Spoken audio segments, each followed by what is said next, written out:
there is a lot more overtaking, a lot more of a buzz around Formula 1, I think. There's also one guy out front that's getting really annoying now. How did he do that? It's all dressed in blue, but it stops at the wrong pit lane. Fantastic guys, not bad for a number 2 driver. Cheers. We need to maintain the gap. Maintain the gap. The team orders now.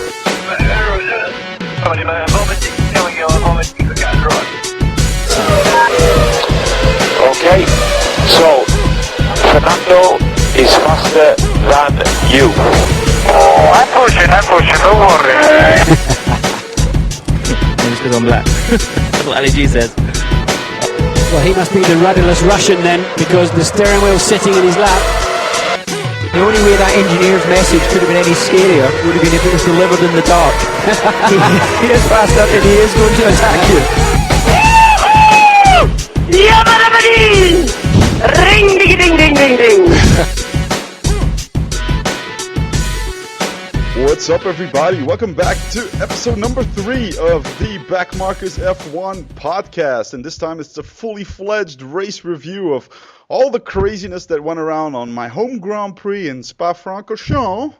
And I somehow butchered that with an English accent, even though I can perfectly pronounce it. And with me to laugh at my mistakes and to give his expert commentary, of course, it's Matt Ruda. What's up, Matt? Not much, yeah. I don't think you assessed how you were going to say that word. Spa-Francorchamps. I've said it before in my YouTube fits. I don't know, when I'm talking in English, I just tend to butcher everything like you Americans do. Just one of us. No regard for any foreign pronunciation of anything. It's sad, but it's true. Hey, just wait until we get the Grand Prix next year. Oh boy. We're going to see a lot of butchered names, although most of them are fairly easy to pronounce. And even David Coulthard can't pronounce all names correctly, so, I guess we can cut you some slack for that. Well, the good thing, though, is the names that he can't pronounce tend to lose their F1 seats rather quickly, but that's something we'll cover in a bit. We should do a study on that. Names Coulthard can't pronounce and time spent in F1.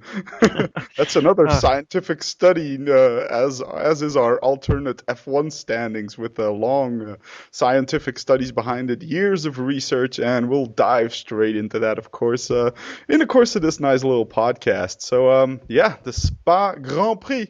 There it is. I pronounced it how you should. Yay. And everyone's so excited. I mean, it's been a almost 4-week break. It felt like a 5-month break, but man, I was jonesing for some more F1. I'm happy they finally got back on their way. That first practice session, I was like, it's like a heroin addict finally getting a shot. Yeah, so I can't say that I would know anything about heroin addiction, but I can imagine. It was quite vindicating. Yeah, I felt the same way. It seemed like an eternity, and talking about it didn't help because it was just like, why isn't it on? Yeah, for sure. At least we tried to kill some time with looking at the feeder series with Pete from Paddock Scout. That was good fun, that podcast. But now, of course, Real F1 is on, so let those juniors battle it out between themselves. We're back looking at the big boys, of course, this day. Yes, indeed. It was rather crazy Grand Prix. Practice sessions soaking wet. Qualifying a little bumpy, if you excuse the pun. Could say that. And then a race which involved many flying things, both cars and bits of metal. Yeah, it was a bit annoying after such a long wait to then have the practice sessions basically washed out. I mean, there wasn't a lot of running in practice, which would have pretty big effects on especially tire wear. Later on in the Grand Prix, there was basically no dry running, just a little stint of dry running in the middle of FP2, I think. But for the rest, all practice sessions was on wets or intermediates. Yeah, it definitely did not help anybody, and credit to all drivers for not having a huge, massive accident into turn 1 like 98, because nobody got any dry running whatsoever. No heavy fuel running, just basically hey, it's raining, okay, back inside. Yeah, it did catch out a few in turn 1, but we'll get to that when we get to the race. Most notable things, I guess, in practice was Bruno Senna and the rest hitting the wall at pretty much the same spot, but more damage for Senna.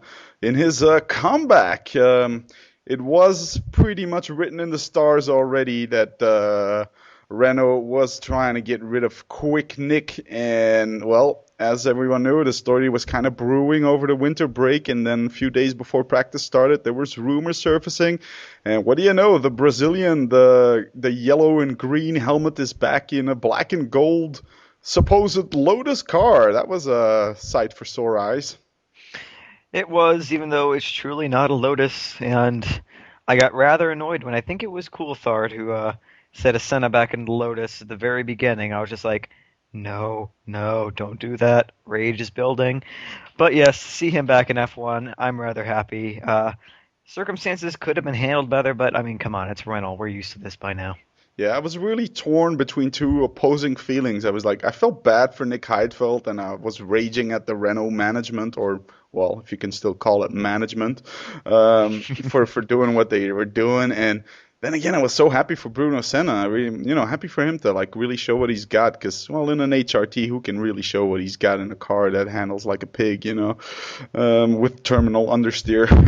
So yeah, I was excited for Senna, but I was like face palming again at what Renault was doing. And well, we haven't seen the end of this story, of course, because Heidfeld is taking them to the court. Yeah, probably gonna sue, try to get his race seat back. I mean, I'm kind of like you in the sense that I'm happy that it happened, but I'm not happy in how it was handled. I think that Nick, performance-wise, just wasn't up to the task of replacing Kubica. And I mean, to be honest, who can be up to that task? Kubica is just such a champ. But the way that Red Bull basically is, or not Red Bull, wow. Well, I don't like Red Bull either, but we'll get to that later. The way Renault handled it, rather. Basically, within a few days saying, oh, by the way, you're not going to have your race seat. Hey, Bruno, jump in the car. It smells of a deal behind the scenes with the Brazilian sponsorships. Whether or not that pans out, I don't know, but oh, there's definitely a link there because G9 just signed a multi-million deal with some Brazilian firm, and Boulier went to Brazil with, or Lopez, I think, went to Brazil with Senna. And magically, a couple of weeks later, Senna finds himself in a car. Yeah, to say that doesn't have anything to do with money, it's a bit of a stretch. But it's true, Heidfeld probably didn't deliver what they were expecting. I mean, he's still ahead of Petrov in the standings. But, yeah, I mean, they wanted another Kubica, and, well, Heidfeld was not going to be that guy, You hire, you could expect Heidfeld to do what he did. He was consistent when his car didn't blow up or catch on fire.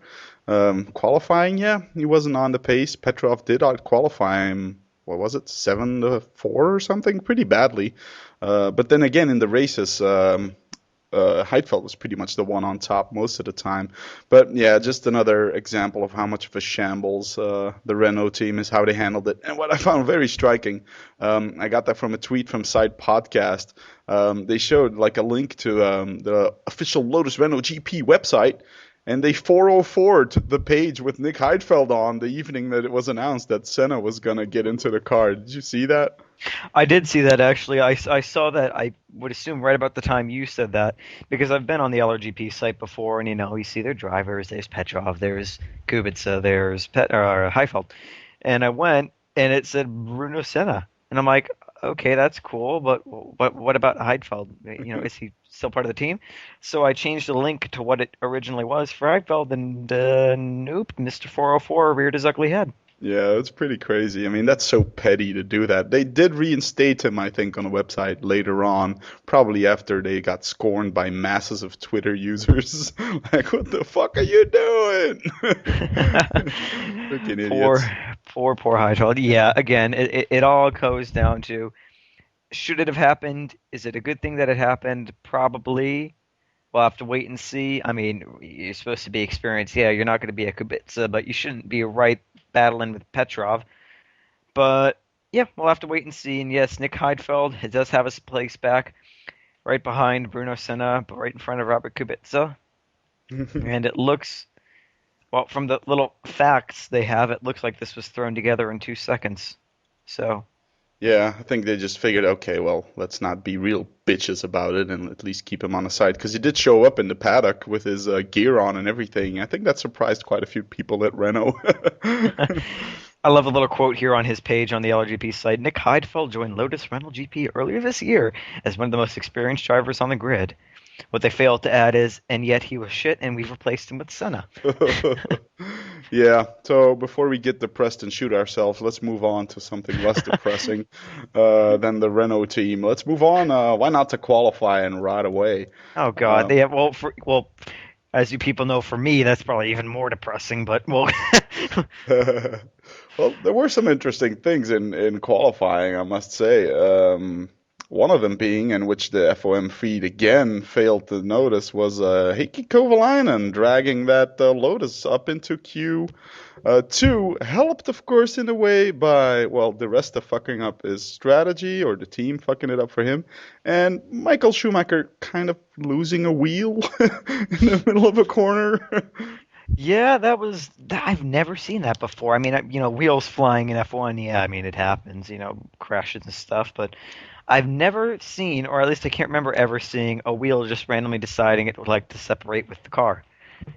Yeah, Poor Michael. He was just like he looked around as his car was sliding towards the wall, almost like, what just happened? Yeah, at first he thought it was his fault. He just lost the rear because he apologized on the team radio and stuff. So he figured, I just lost the rear on the curbs. They might have been a bit wet.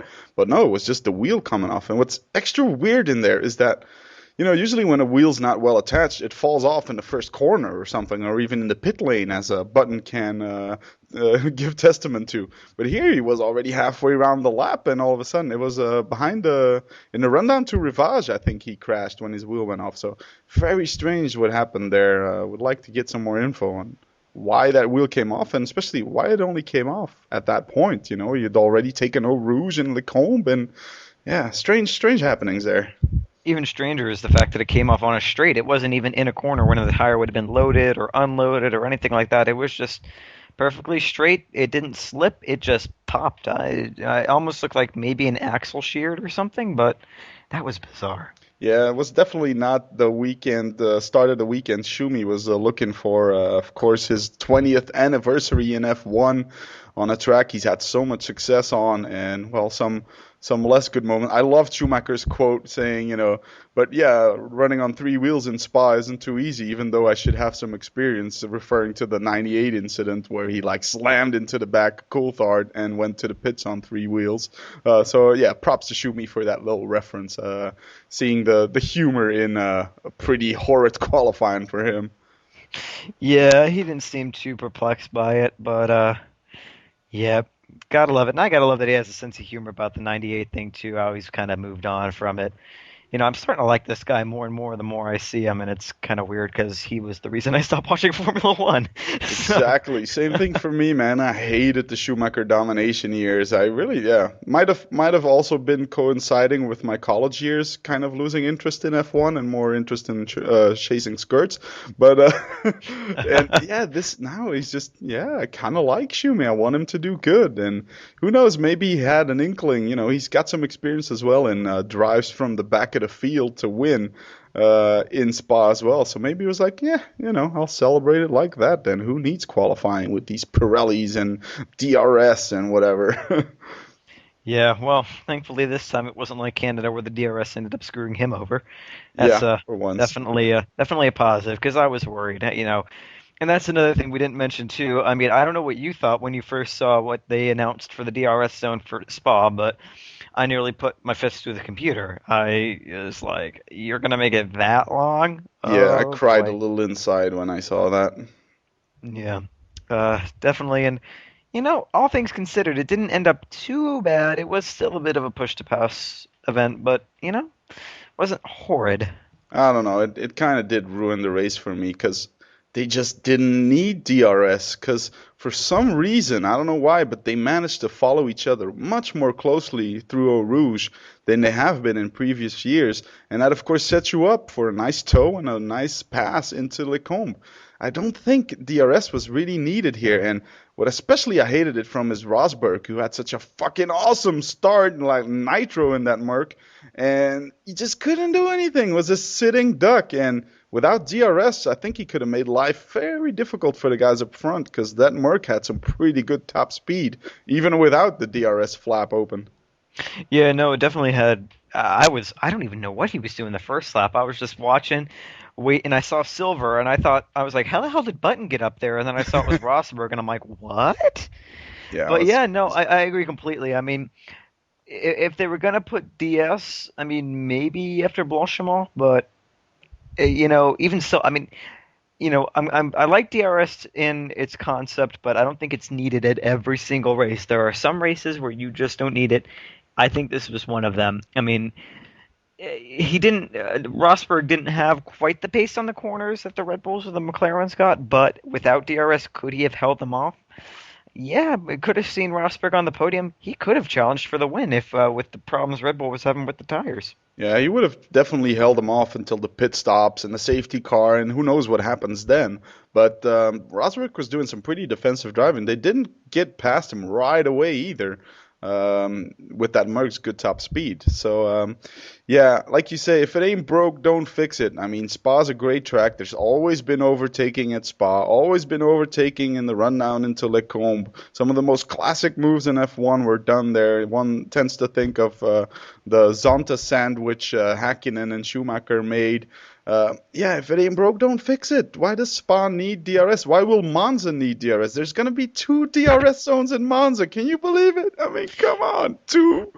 Oh. I'm just glad, though, I did almost, have another rage moment, but I am glad that apparently, magically, the impossible software getting 2 detection zones BS that they were feeding us earlier, they've got it worked out. So chances are we're going to have 2 detection zones, which could be interesting.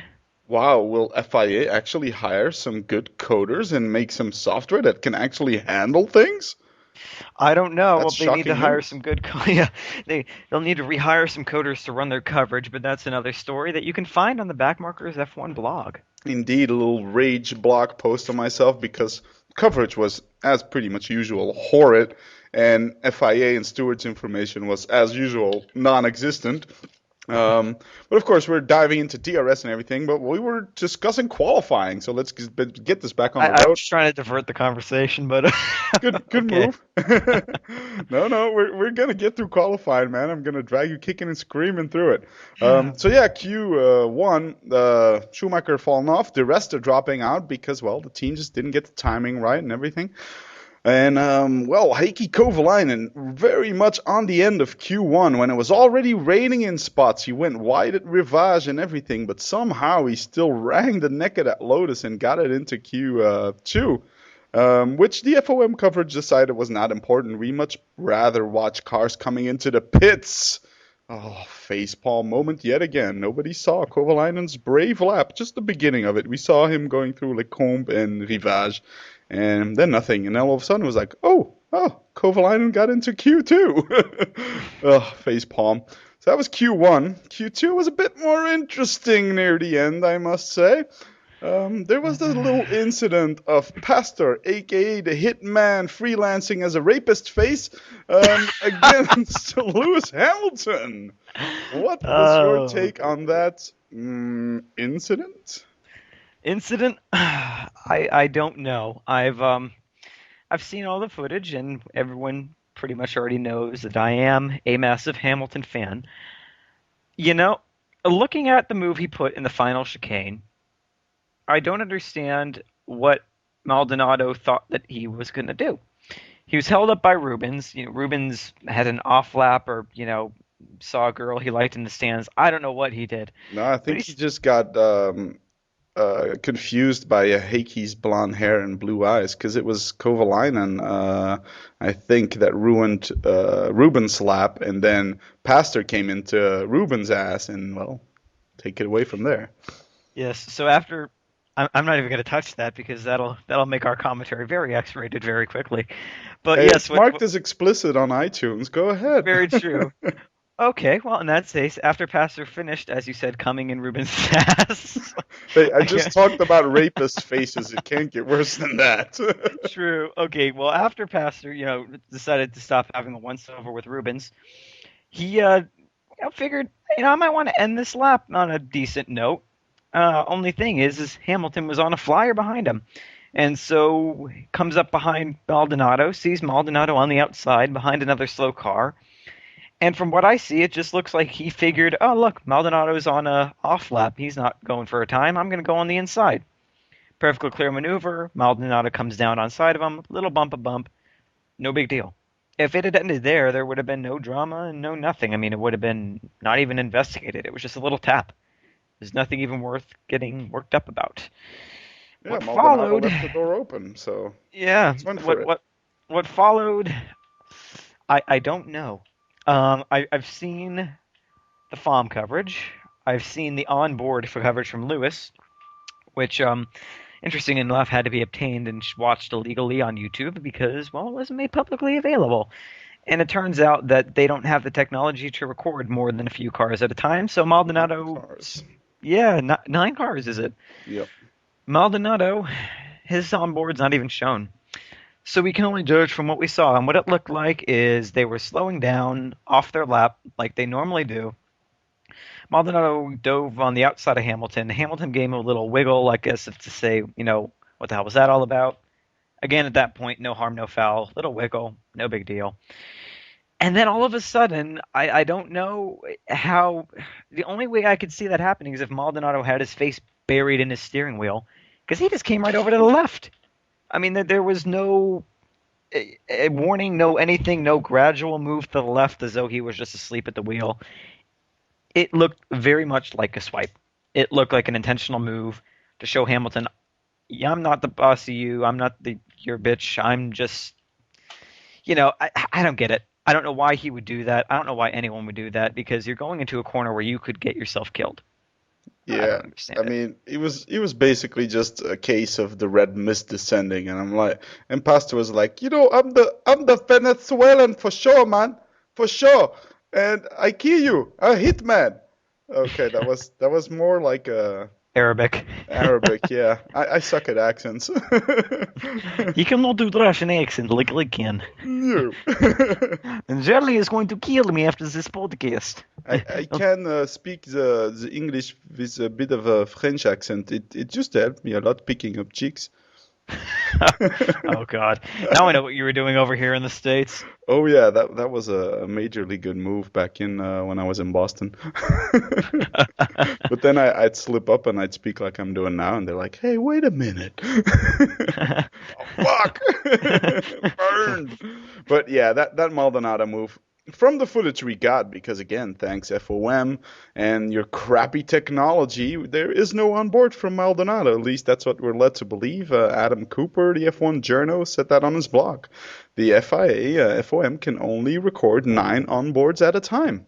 And Maldonado's wasn't recording, I imagine. So we never saw that footage. But from the footage you do see from Hamilton's onboard, it's a deliberate swipe. It's red mist coming down, and he's like, "Fuck you," for sure. And, for real. And did you notice, like, Maldonado in whatever interview he does, he says "for sure" for like 10 times. Seems to be noticed, something special there. But yeah, I thought it was a deliberate swipe. I think can thank his lucky stars. He only got a 5-place grid drop, and for the life of me, I don't understand why Lewis got a reprimand. And since the stewards don't explain their decisions, we don't know why. Was it maybe for the bumper cars near the end of the hot lap? Was it for the little twitch he did earlier to kind of... It was a bit provoking, let's be honest. He maybe provoked him a little bit. But that's no different than Alonso did the same to Petrov at the end of Abu Dhabi while waving his fist angrily. So, that happens. It's a bit of frustration, but no intent to hit anyone. While Pastor just sliced across. It was crazy. Yeah, I think, the only reason I could see the reprimand was for the little twitch. But my point is like, you know what? If it hadn't ended in a collision, I don't think anything would have been done with it. You give him a little twitch, you tell him, look, I'm pissed at you. Lewis had his hand up when Maldonado came across him as if to say, what the hell are you doing, man? And then I love how after that he just had I can imagine his face was just like, did he just do that? And yeah. The funny thing is Pastor ended up getting the worst end out of it because he almost went right into the wall, which I would have probably laughed. But, we would really need to see. I'm willing to let it be a sort of mysterious incident in the sense that we need to see Pastors on board. Yeah. Because maybe he wasn't paying attention. I'll give him the It's benefit of possible, the doubt. yeah. If he wasn't paying attention, but the onboard would show that. It would show him with his wheel basically straight and just going across Lewis like that. Now, what I suspect the onboard would show, though, is him jerking the wheel to the left. In which case, there's no question. I don't know why he wasn't banned. I think he should have been banned from that race, simply because I tend to think that if not on board, at least some kind of camera data from Maldonado was recording at that point. Yeah, and plus they have the ECU units. They can see the telemetry, they can see the steering input and throttle and brake input. I mean, they always say the stewards have so much more information than we have, and they might, but they never share it, or they never say on what they base their decisions. But the stewards must have been able to see it on at least the telemetry, if for some mysterious reason that indeed the FOM can only record 9 on boards. They would have still had that telemetry showing that if indeed Maldonado jerked left, which I think they determined he did because they did penalize him for it. But if you penalize him for something like that, taking a swipe at a competitor's car when the checkered flag has fallen, a 5-place grid slot? Is that all? He would have gotten that if he would have had to change his gearbox. I found that a bit weird. That, you say he's to blame. He gets a penalty, so he's to blame for something. And they just call it a collision? I don't know. I found the stewarding a bit strange on that occasion. Well, in that case, the same definition they gave to Maldonado, causing an avoidable collision, was the definition they gave to Senna for locking his brakes, even though he has no experience, and all it was a little bump. That was completely by accident. So they apply the same definition of that to somebody who takes a deliberate swipe at another driver at a decent speed. And to think of it this way, Maldonado, if Adrian Newey had determined that the blistering on Vettel and Webber's tires was unsafe to the point where they needed to start from the back, Maldonado would have started ahead of people who changed their car on grounds of safety, even though he tried to take a guy off the track. Yeah. The thing with the FIA stewarding, there are two things that above all things that I have never understood, is their lack of consistency in the penalties and the lack of their variation of severity. I don't understand why the same, changing something on safety grounds is worth more of a penalty than taking somebody off the track. Yeah, and there's one more thing, their lack of transparency. They don't explain it. I mean, that would make it so much clearer if we would have an official FIA steward report. Now we get those, but all they say, if you click on the blog, on that article, you have the FIA reports announcing the penalty, but that's all it does.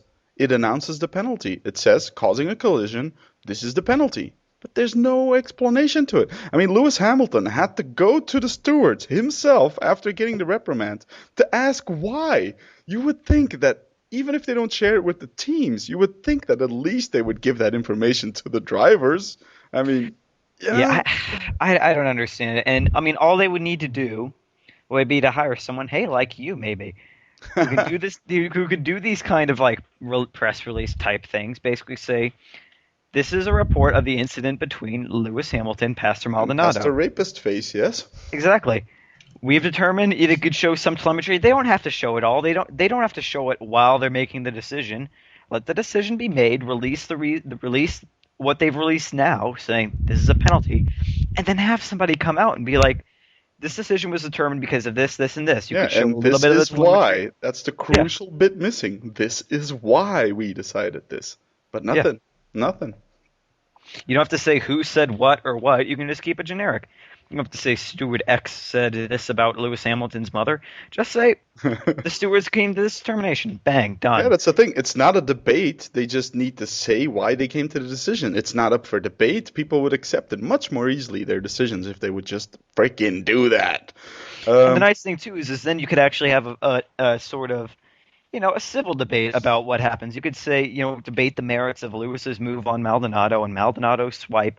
We could still have this debate that, is raging on the forums right now. But at least that way you would have a precedent. You would have an explanation of why the officials decided that way. And then from there you can extrapolate whatever you want to extrapolate from it. Yeah, and it would be founded on some actual evidence like telemetry or on board from both drivers. But no, now we're basing ourselves on onboard from Lewis, which is missing the 5 seconds where he does do that little twitch to the right, and a pretty crappy far off camera view. And that's what we're bickering about on the forums now. But I think we've beaten that horse to death long enough. I'm sure Pastor has done that as well in his Hitman campaign, leaving horses' heads on people's people's beds, Godfather style. Yeah, hopefully one of these days he forgets the cannoli and gets his, but that's my opinion. So yeah, and it had an impact on Q3, of course. Well, that's Q2, of course. Button, McLaren royally fucked it up for him, and Button ended up P13, not getting into Q3 for the first time this year. And it was basically just miscommunication, bad timing, and Button didn't got the final hot lap in when the track was drying constantly, and so he just dropped out, P13. Next ones to drop out was Kamui in 12th, Buemi in 11th. And Heikki, he was, of course, the last ones. And, we forgot that. Adrian Sutil crashed his car in Q2, leaving him down in P15, which must have been very disappointing for the Force Indias, because this is a track, they usually are very strong on. I mean, who can forget? Fisico almost winning the thing if it wasn't for Raikkonen's curve system. So, very disappointing for Force India, I can imagine, this qualifying session. Yeah, first to screw up with the strategy with the rest, and then their last hope of getting a decent position. Yeah, just a little moment, but things happen. Just like with Button, yeah, I mean it's depressing they got it so wrong, but at the same time, you can't have a perfect qualifying every time unless you're Sebastian Vettel. Yeah, because he seems to be getting it right every fucking time. And again, it's in a bit. Red Bull is just so on point with their strategy as well, and McLaren, well, clearly is not. They keep dropping the ball, and here with Button again. And who was the last guy? Who was behind Hamilton and Webber? His biggest competition for pole. Who was behind on track? Who was getting the most benefit of the ever drying track? It was Mr. Vettel. Mr. Vettel was behind Hammy, behind Mark. He was the last one of the top runners to get his pole lap in, and boom, bam, half a second pole for Mr. Finger. God damn it, you German bastard. But you gotta tip your hat to that guy. I mean, he just keeps delivering. Indeed, and to the strategists too, because they played that perfectly, having him be the last guy, knowing he would be the last guy to set a time, and the track was just getting better and better and better. Times were tumbling. And that was the reason DeResta got out of qualifying is, they brought him in, they said, you'll be fine, don't worry, but the track kept drying so fast, it was just like seconds. The qualifying time dropping by seconds every lap. You could see the new pole time going up by a second, or going down by a second, it's true. I mean, it was crazy Looking fast. at Vettel, Q1 time, 2 minutes, 3 seconds. Q2 time, virtually the same, within a couple tenths. Q3, 1 minute 48. Yeah. So 15 seconds in between those two. That just shows the track evolution. Yeah, that's for sure.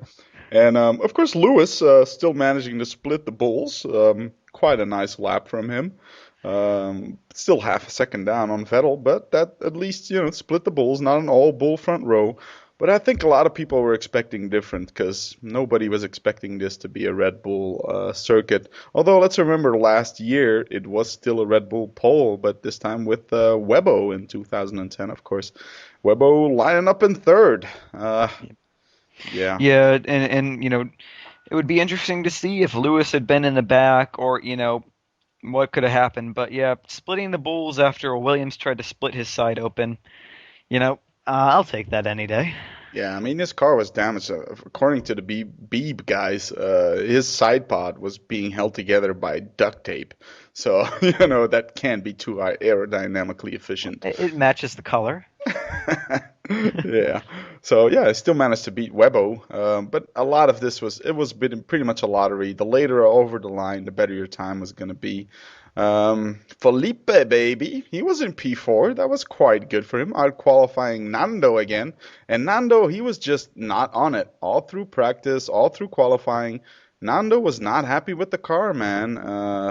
And Nando only in P8 he was complaining of traffic mostly, but Ferrari's eternal problem in cool conditions, they just can't get those tires up to temperature.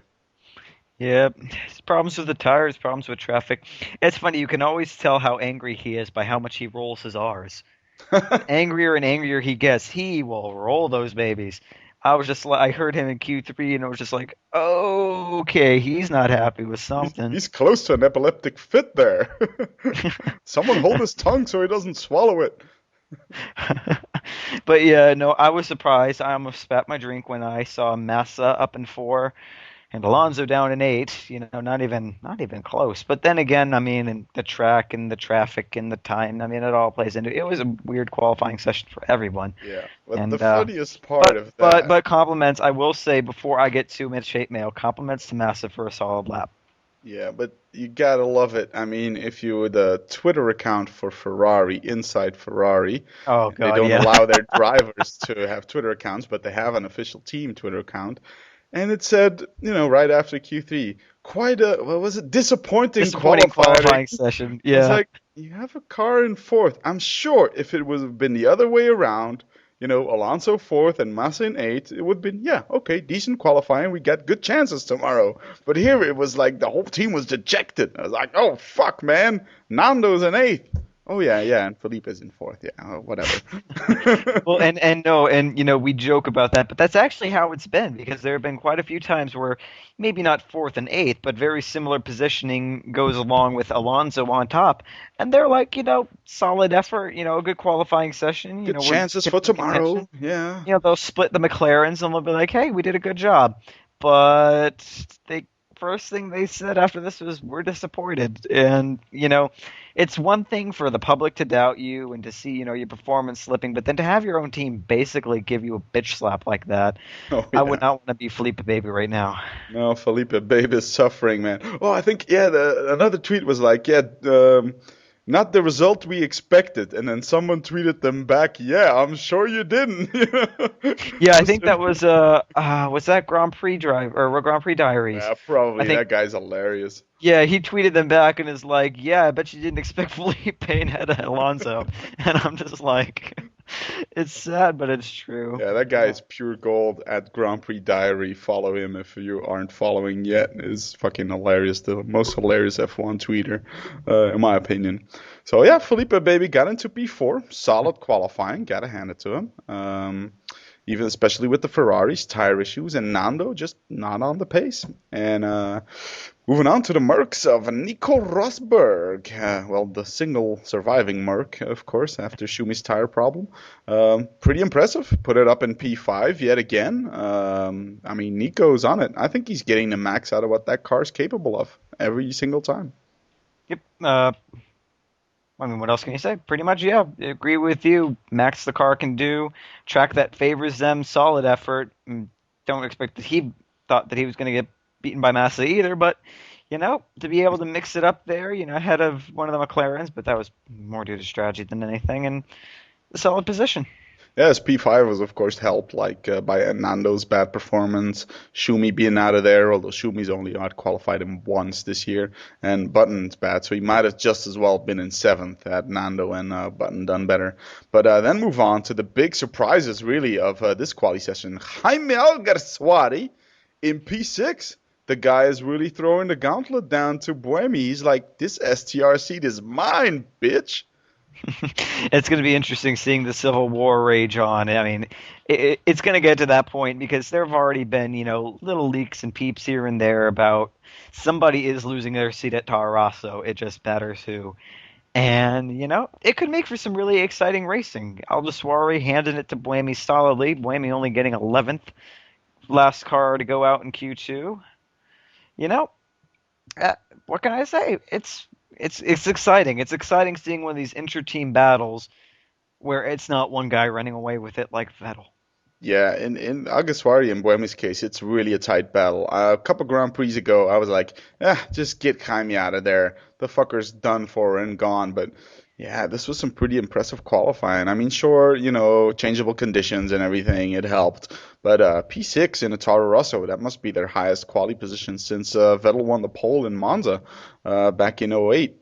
So, yeah, very solid drive from, at least in qualifying. We'll get to what happened to him later. And yes, spoiler alert. It didn't go well for Jaime. Not really. There must have been some puta madres in that cockpit after turn 1. But then again, Bruno Senna. Man, I was overjoyed to see the guy doing that well. Out qualifying his teammate in P7. First race in the Renault car. Didn't get any meaningful running in practice. And the guy puts it in tricky conditions on P7. Man, that was impressive. I was delighted for the guy. Yeah, I mean, I know after qualifying, Vettel had a little quote over the team radio to the team about all the critics of Red Bull saying that's the answer. Well, that line really should belong to Bruno Senna. It comes in after what, let's be honest, was a clusterfuck of a driver change. Oh, yeah. People saying, Bruno, he has no experience, he's not going to do it, what are you doing? At least Nick was consistent. And Senna basically gives him the finger. It was glorious to watch, ahead of Alonso, and ahead of the Saubers, which are probably a better metric to judge against versus the Ferrari. But ahead of the Saubers, who have been doing very, very solidly, and there you go, beating Vitali by 3 places. Yeah, it was pretty impressive. And Vitali, to his defense, I guess, well, he cocked up his final lap when, the track was evolving, like we said. And he had a spin on his final hot lap and destroyed his tires, destroyed his final hot lap, so he ended up P10. But, excuses. Bruno Senna out-qualified him in his very first fucking race in a Renault, and that's pretty impressive. Not that I rate Vitali that high, but still, for a rookie with having very limited mileage in a car, P7 is pretty good. And we've been hammering on Renault, but it looks like these high-speed circuits are fairly suited to them. They're back in Q3 in contention. Yep, definitely. If things had gone a little better, could we have seen Senna up there? I mean, I don't know. With the way the DRS was shaping up and the top of the field basically all sandwiched together behind the German, and by that I mean Rosberg, not Vettel. Could he have launched himself up there? Yeah, after, it's not a spoiler, after Hamilton's little adventure into the wall. Podium, probably not, but solid points definitely had things gone his way. Yeah, he definitely had a top 6 in him if it hadn't been for that little brain fart. Let's go quickly down. Nando in P8, we discussed Sergio Perez, again out-qualifying Kobayashi. When it comes to one-lap pace, this Perez guy has got it. Yeah, definitely silencing his critics that he was just there for the money, for the good tequila money. But, hey, Jose Cuervo. Good money, good driver. I'm impressed with Perez. I was, after, his solid performance in Australia and then his really rookie drive in Malaysia, I went from liking him to not really liking him to liking him again. I really like this guy. Kobayashi's still number 1 in my heart at Sauber, but Perez, he's not too shabby. Yeah, Kobayashi's going to start to have up in his quali pace because he's starting to get out-qualified quite a lot here by Perez. Perez dragging that car into Q3, second Grand Prix in a row. Yeah, definitely. The guy's got some one-lap pace. He's still got some racing skill. He does not have what Kamui has when it comes to wheel-to-wheel racing, although some people might disagree when we head into the race. But Sergio, impressive qualifying yet again. And Vitali, like we said, rounding out the top 10. So how about we dive straight into La Source? I see what you did there. That was a nice segue round, wasn't it? Yes. Go straight on to just barge our way through. Yes. That's how we do Bruno on Senna. Backmarkers F1. And yet again, Mark Webber, if you've watched the 2010 Grand Prix, I did watch it again, but I didn't get to write it up on the blog like I used to. But Mark Webber, and he's done it again this year. What a fucking horrible start, man. What are you doing? Is he asleep at the wheel or something when the lights go off? I don't know. Either he's messing up his clutch or he's just not getting enough revs out of the car or something. I don't know. Or Christian Horner pulls a little one-cylinder button for Webber at the starts. Yeah. Well, I just had an image of, that doesn't look pretty. But yeah, no. I can only... Especially if you've seen that nice pic of Horner in the ART team. Yeah, that's what I was referring to. But Bow, chicky, bow, bow.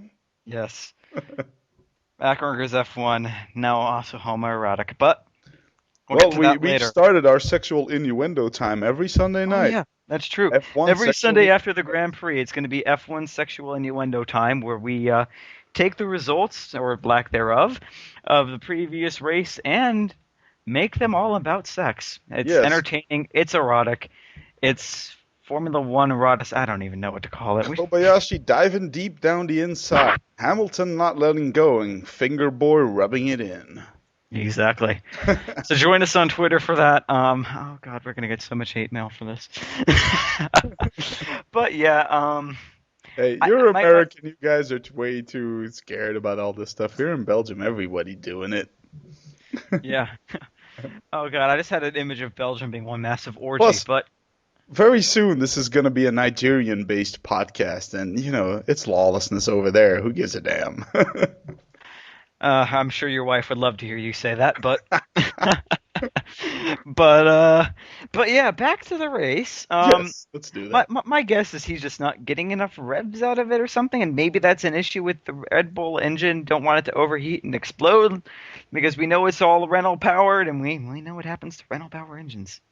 Yeah, well, at least they have regular exhaust that don't crack and blow up.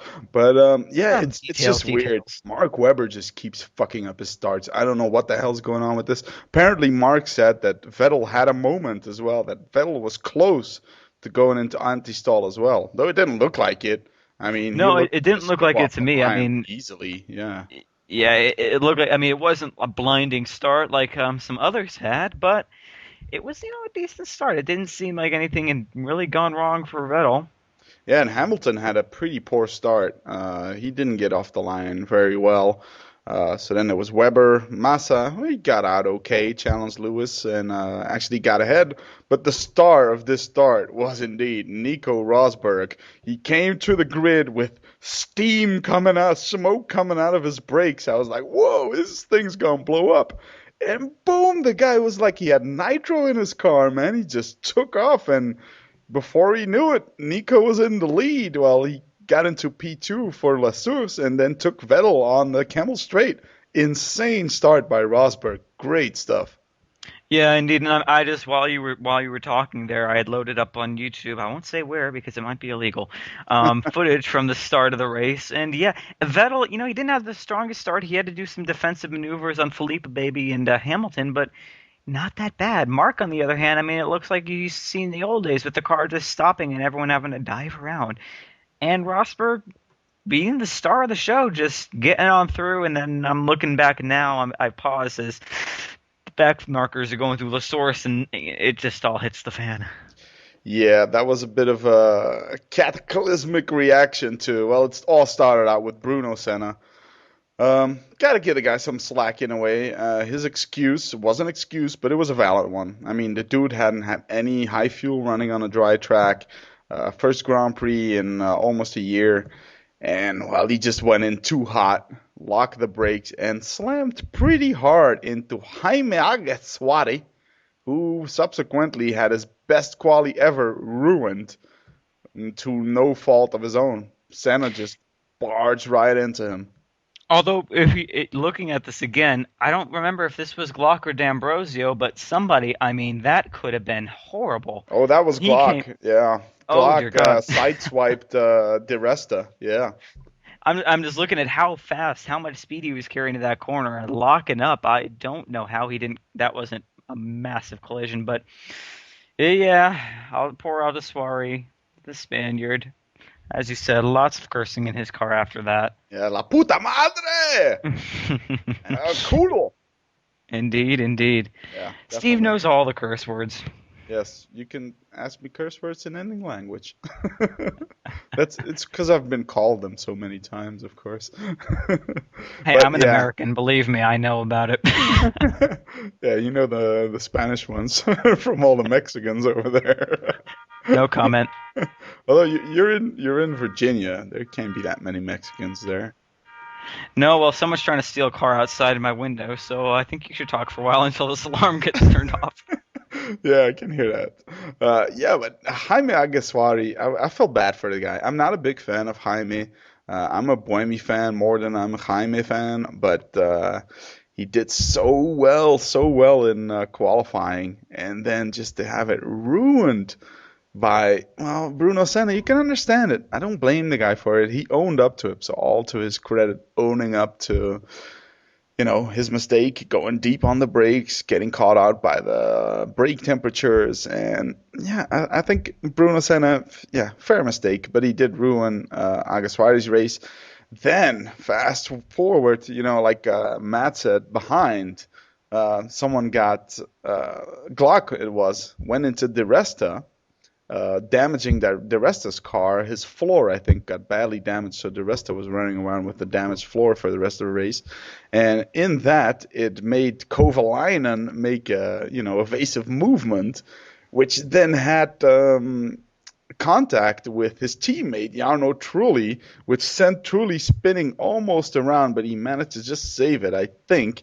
Thanks to FOM, there's no coverage at all of that. You just see one picture that is there from Sutton Images, I think, with Trulli facing almost the wrong way. So yeah, a lot of mayhem basically caused by, well, first Senna, and the other incident was Glock, where it just, he rammed into the side. Pretty much carbon copy case of what happened to Senna and Alguersuari. So, yeah, pretty hectic turn one. Let's just say that in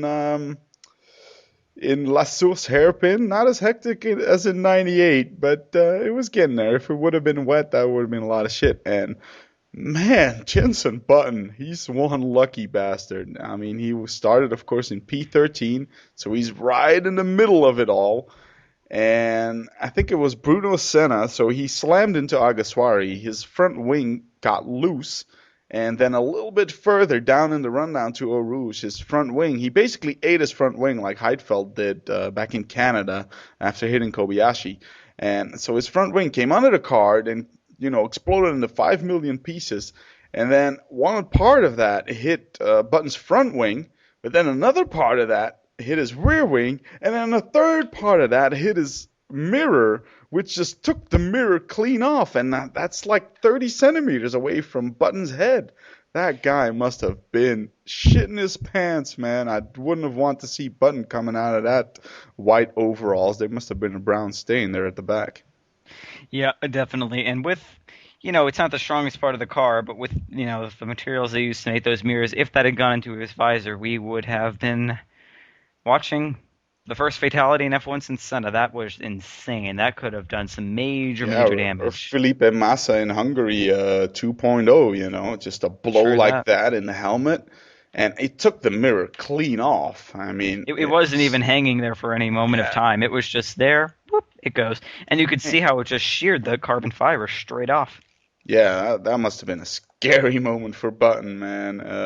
And of course, it damaged his car badly as well. I mean, he had damage to the front wing, damage to the rear wing, and, well, missing the right wing mirror. That never helps, especially with the amount of overtaking he was going to do in the race. But, of course, he wouldn't know that then yet. No, then his main concern would be, am I alive? Is there a mess in my pants? What to do now? There is a mess, but actually it's quite comfy and warm. No comment. No, but props to Button for keeping his head together and all of that. But quite literally. But that was a pretty freaking hectic start. But of course, props to Rosberg. He was on it, in the lead by the time they got to Les Combes. Props to that. And Hamilton dropping behind. He dropped behind Massa even for a little while. I think then he got the position back. Then he dropped behind again. Hamilton was off the pace in the first 2-3 laps. He wasn't feeling happy. Yeah, no, it seemed like something was wrong with Lewis's pace. I don't know what it was. Was he just unsure of the conditions? It seems like the McLaren was using different setups for the two drivers. Bit different depending. Is it going to rain? Is it not? And it being Spa, you never know what it's going to do. I don't know. He just didn't have the pace that, of course, Rosberg, but Rosberg had a flyer, and he really just couldn't even keep with the Red Bulls. So things were improving, but the start was definitely not a good one for McLaren. Yeah, definitely. And Weber had dropped down to, what was it, P7 or something after his Something insane horrible, like that. horrible start. But yeah, I'm starting to suspect Ross Brown put some nitro in those Mercs because how about that Schumi? He went Oh. from P24, dead last on the grid, to P15 by the end of the first lap. Now that's some overtaking, baby. To be fair, that was probably aided by half the cars being off the track, but still to be able to be Yes. in the back, you know, that might have actually worked in his favor because if Schumi had a less than ideal start from where he normally would have qualified in probably eighth, ninth, something like that, he could have found himself right in the middle of that Hmm. huge pack of cars and found, parts of him missing, or you never know what could have happened there. So, in fact, him losing a wheel actually worked out in his favor because half the field took themselves off, and then all he had in front of him was a couple of HRTs, which are nothing more than moving chicanes. Yeah, for sure. I mean, he definitely it'll if you start from the back in a quicker car, it allows you to read what's happening in turn one, and Schumacher read it expertly. He just drove around all the mess going on ahead of him, and he probably already gained like 6 positions at least by the end of turn one. But then again, I mean, if I don't know if you've seen the onboard, there's a bit of a controversy brewing there. I mean, FIA won't do anything about it because they're incompetent fucks. But he passes an HRT under yellows. I think it was an onboard vid of his first lap or two. Passes an HRT under yellows and then passes the Resta. That's in lap two, I think. On the run up to Les Combes, so the Camel Straight, he gets past the Resta. But then he outbrakes himself and he has to cut the chicane, but he doesn't give the spot back to the Resta. So it's a bit of a toss-up. He could have just as well gotten a penalty for that, but wasn't picked up by the FOM feed, and wasn't picked up by the stewards, wasn't picked up by the commentators, so he gets away scot-free. But still, if you look at it on YouTube, check out, just type in Schumacher's start Spa 2011. It's impressive. I mean, the guy's doing some awesome stuff. At one point, he's passing both virgins on the rundown on the Camel Straight. That's pretty ballsy. Nice move there. But yeah, it was a bit dodgy there, that pass on the Resta at the end of the Camel Straight, because he got past the Resta on the Camel Straight, but then he kind of missed his break-in, so he had to mildly cut the Lecombe chicane. And, it would dictate that you would need to give the position back.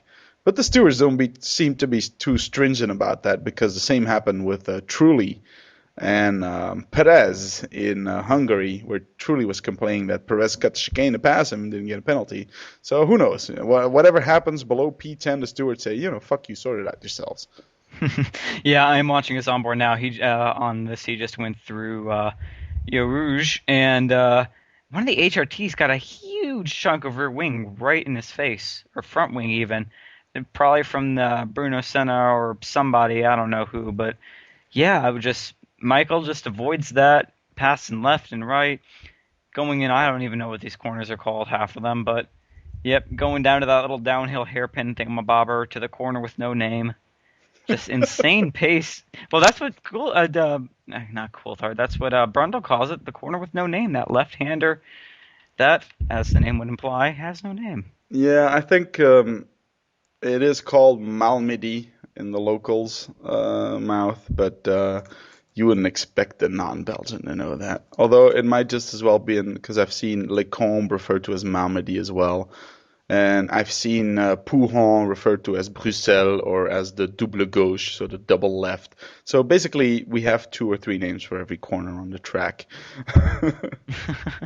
Yay! And I thought you Europeans were supposed to be more clear cut than us Americans, but I guess not. It's better than calling something turn 8. Oh, true. I mean, I'll take Diabolica over turn 8 any day. Hell yeah. Yeah, but, yeah. I know. But it's true. Very Officially, impressive stuff from Michael. in the official track guide, that corner after Oh, Rivage Jesus. does have no name. Will you stop stealing people's cars, man? I will. Oh my! You know what? I just realized something though while this car alarm's going off. This onboard, I just looked in the top right of the footage, and guess where it's from? German Sky. Yep, Sky Sport Live. Yeah, that's the German coverage. They actually have a channel where you can choose your onboards. It's awesome, I think. I've never seen it, but that's the future of FOM coverage, that you can just pick and choose your onboard, your main feed. But Wonder if that's they have all in coverage fairy from tale land. Maldonado. And nah, they don't. They have an onboard channel that they can choose some drivers, but I don't think they can choose every driver either. Yeah, if we have German listeners, enlighten us on that. I'd like to know actually how it works. But I know they have a separate onboard feed that they can select and then watch a selection of drivers on board whenever they want. So yeah, if we have German listeners, definitely enlighten us. How does Sky Germany do it? Yeah, and who'd you say he pulled that over move on? Was it DeRester or Sutil? Because I'm watching that right now. I think it was DeResta. It was a Force India. Well, I think he it was was DeResta. Yeah, he was past him even before the corner. He was technically ahead of him. Yeah, Brace but himself doesn't make the he right. missed his braking point. Here. Yeah, but the thing is the rule is, yes, if you gain a position by cutting the track, you have to give it back. It doesn't say if you're ahead of them and you gain distance to them that you have to give them that distance back, though. So if you want to take that interpretation, and then again, this is the FIA, like you said, they don't know what they're interpreting half the time. But if you go by what the explicit rule says, then he's in the clear there. Yeah, it's a bit of a pet peeve for Martin Brundle as well in his commentary. He's like, yeah, okay, you didn't gain a position, but you also failed to lose one. So, if there had been a gravel trap there, he wouldn't have had that position. He would have lost it.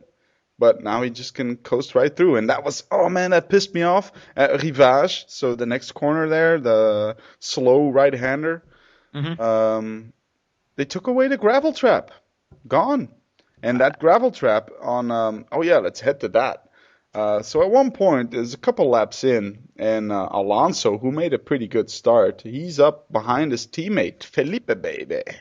Rosberg is still ahead. Vettel, Hamilton's behind Ferraris at this point.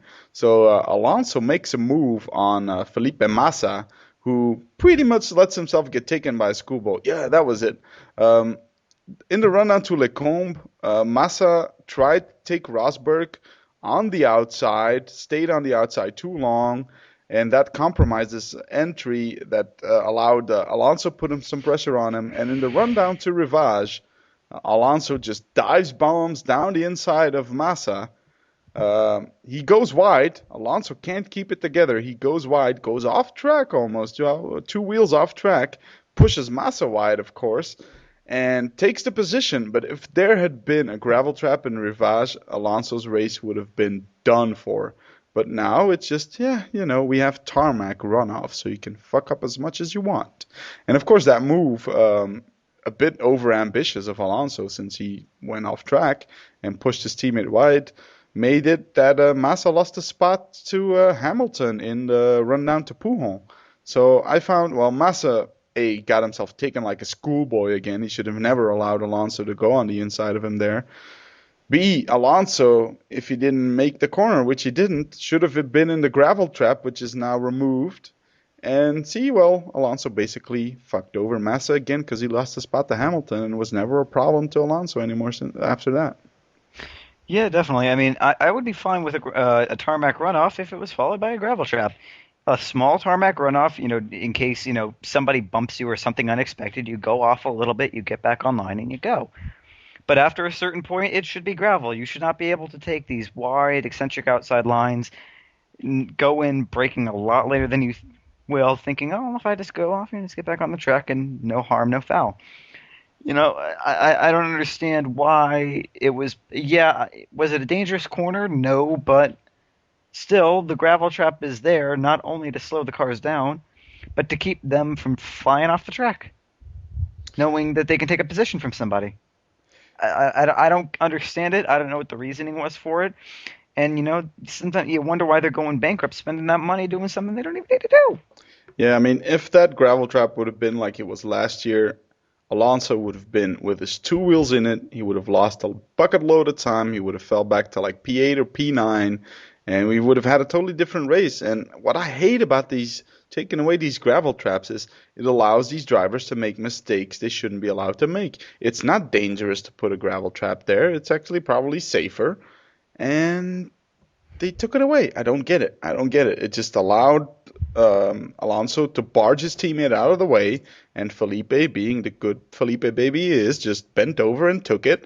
And yeah, it just doesn't feel right. I mean, he didn't make the pass, Dick. Well, he did in the end, but logically he didn't. He went wide, locked up, got off track with 2 wheels, pushed his teammate out, which basically fucked over his teammate because he lost a spot to Hamilton 2 corners later. Yeah, I don't understand it. But be that as it may, Hamilton really didn't benefit from it in the end. No. Yeah, let's get to that. So at the front, I mean, let's hit this first, though. The Red Bulls, well, Vettel took the lead and Webber was making his way up front, but the Red Bulls pitted very early compared to the other ones because they were scared of the blistering. Yeah, it turns out that their settings, whatever they may be, that got them running in the wet, it doesn't go so well in the dry. Too much camber, blisters on their tires, and you have Newey basically having a crisis, not the good kind of crisis, mind you. So wondering if their tires are going to explode in the middle of the race and kill Vettel and Webber and other people. And then you have Vettel basically using the victory finger to tell a guy to go to hell. And you have Mark Webber being the typical Aussie bastard he is, just saying, well, fuck it all.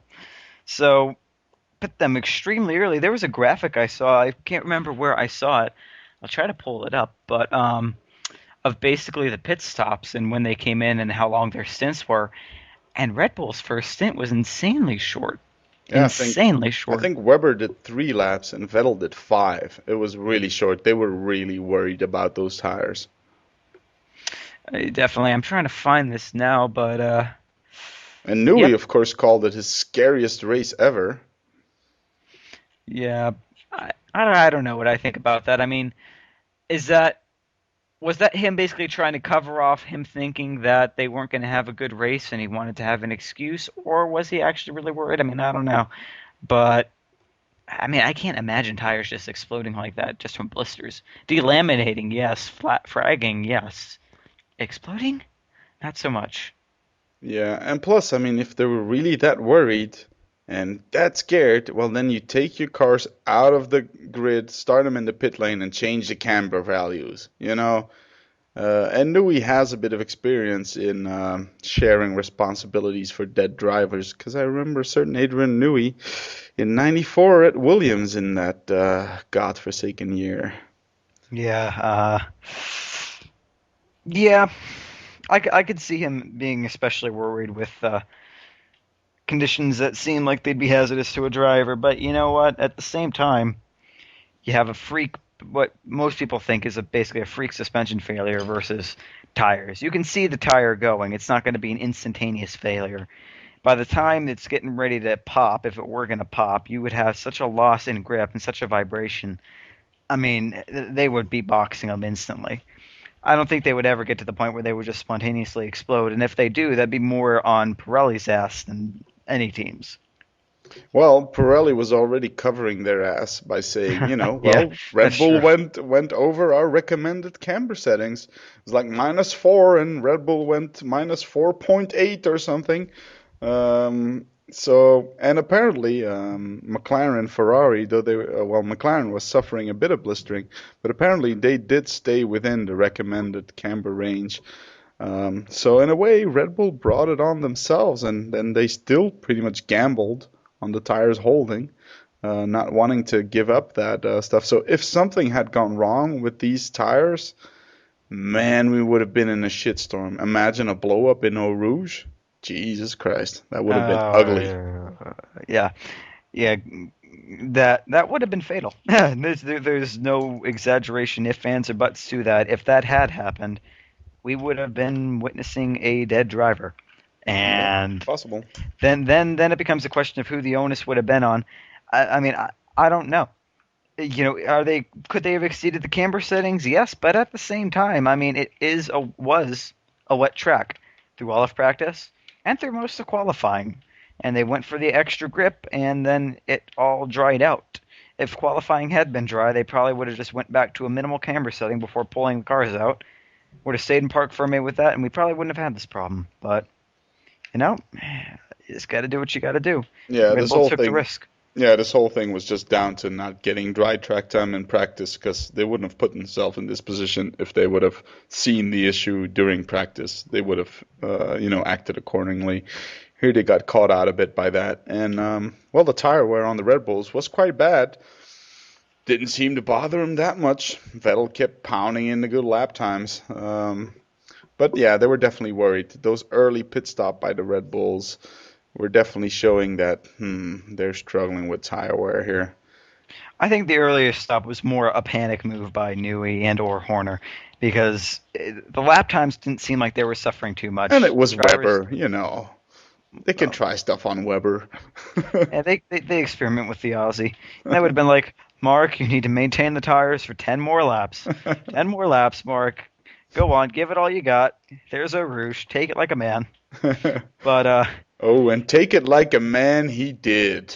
we'll get to that eventually, but yes. We'll get to that, yeah. Fernando was not faster than you. Yeah, no, not on that occasion, that's for sure. Massive respect to both of them in that move. That was amazing to watch. And that was after the first pit stop phase. So Alonso had pulled that pass, bit dodgy with Rivage over Massa, and got into the lead, of course, after Vettel had pitted and who got ahead of Rosberg, who was defenseless in the DRS zone. And so Alonso came out of his first pit stop right in front of Webbo. And they went down to Eau Rouge in a classic Western showdown. Oh, God. God damn it. That, man, I was just holding my breath watching that. Mark Webber. Jesus. You could tell from his voice that Coulthard almost shit himself then. That was some major insane. holiness. When I saw that, I mean, and see, here's the thing too. Since I was at work, I had already known the results of the race, so I knew that they got through that corner okay and went on to race. Mm-hmm. But for people watching it live, I could just admit I clenched. I was just like, "Oh God, this isn't gonna go well," and then they pulled it off. It was breathtaking, and Webber said that afterwards. I mean, he was, as usual, cool as a fuck about it. But is a fuck cool? I don't know. Maybe in some cases. But he was it really... depends on who it's with. Yeah, so he's really cool about it. But he said, yeah, probably I know Alonso, good driver, knows what can be done and what not. And he probably wouldn't have tried it with a few other drivers. I wonder who he could be talking about. Yeah, I mean... Could it have been the guy sitting to his immediate left? So, right, even? Yeah, right? Left? yeah, Wherever? Yeah. No, it would have been his left, yeah. Left, yeah. But yeah, I mean, that was some major stones there by Webber, just diving down the inside on Eau Rouge, full speed, not lifting off. I mean, he put his life in the hands of Alonso as well. And major props to Alonso for recognizing this guy's coming through. I'm not going to keep this position. If I try, we're both in the wall, and this might end up badly. I mean, this is the kind of situation that killed Stefan Belloff, a very promising German driver in like Le Mans type cars, with my compatriot Jackie Ickx. They were also side by side going into Eau Rouge, and Jackie Ickx didn't yield, and Belloff hit the wall and died, in Eau Rouge. So major stones, and I had really flashbacks to that moment. Not that I saw it live, but I've seen it on YouTube because I keep searching for horrible crash. Death action scene. Well, and see, since you said that, now I'm going to watch Le Mans with Jackie Ickx. It wasn't Le Mans, but it was like Le Mans type cars. Stefan Belloff and Jackie Ickx must have been somewhere in the 80s, if I remember correctly. 80. If I have to put a number on it, I'd say 85, but I might be completely wrong on that. And it's also on the run down to Eau Rouge. There's onboard footage of Jackie Ickx. It is 1985. God damn it, I rule. Blah, blah, blah, blah, blah. Yeah, so I really had flashbacks at that moment. Major props to Webber and props to Alonso for recognizing, if I don't give in, this is fucking horrible. So major props to both of them. Webber for having the stones to do it, and Alonso for having the brain to not fight it too much. I mean, he was just out of the pits. His tires were cold, and we know how the Ferrari doesn't like to warm his tires very easily. So it was probably wiser for him to let it go anyway. But then, of course, Hamilton was then in the lead because everyone had pitted. And he was passing people left and right. He came out behind Sutil. He pitted, and he came out behind Sutil. Passed Sutil pretty easily. And then Mr. Kamui Kobayashi found himself ahead of Mr. Lewis Hamilton on the Camel Straight. What was your take on that incident? Well, let's see. What is my take on it? But without swearing at both of them for various reasons.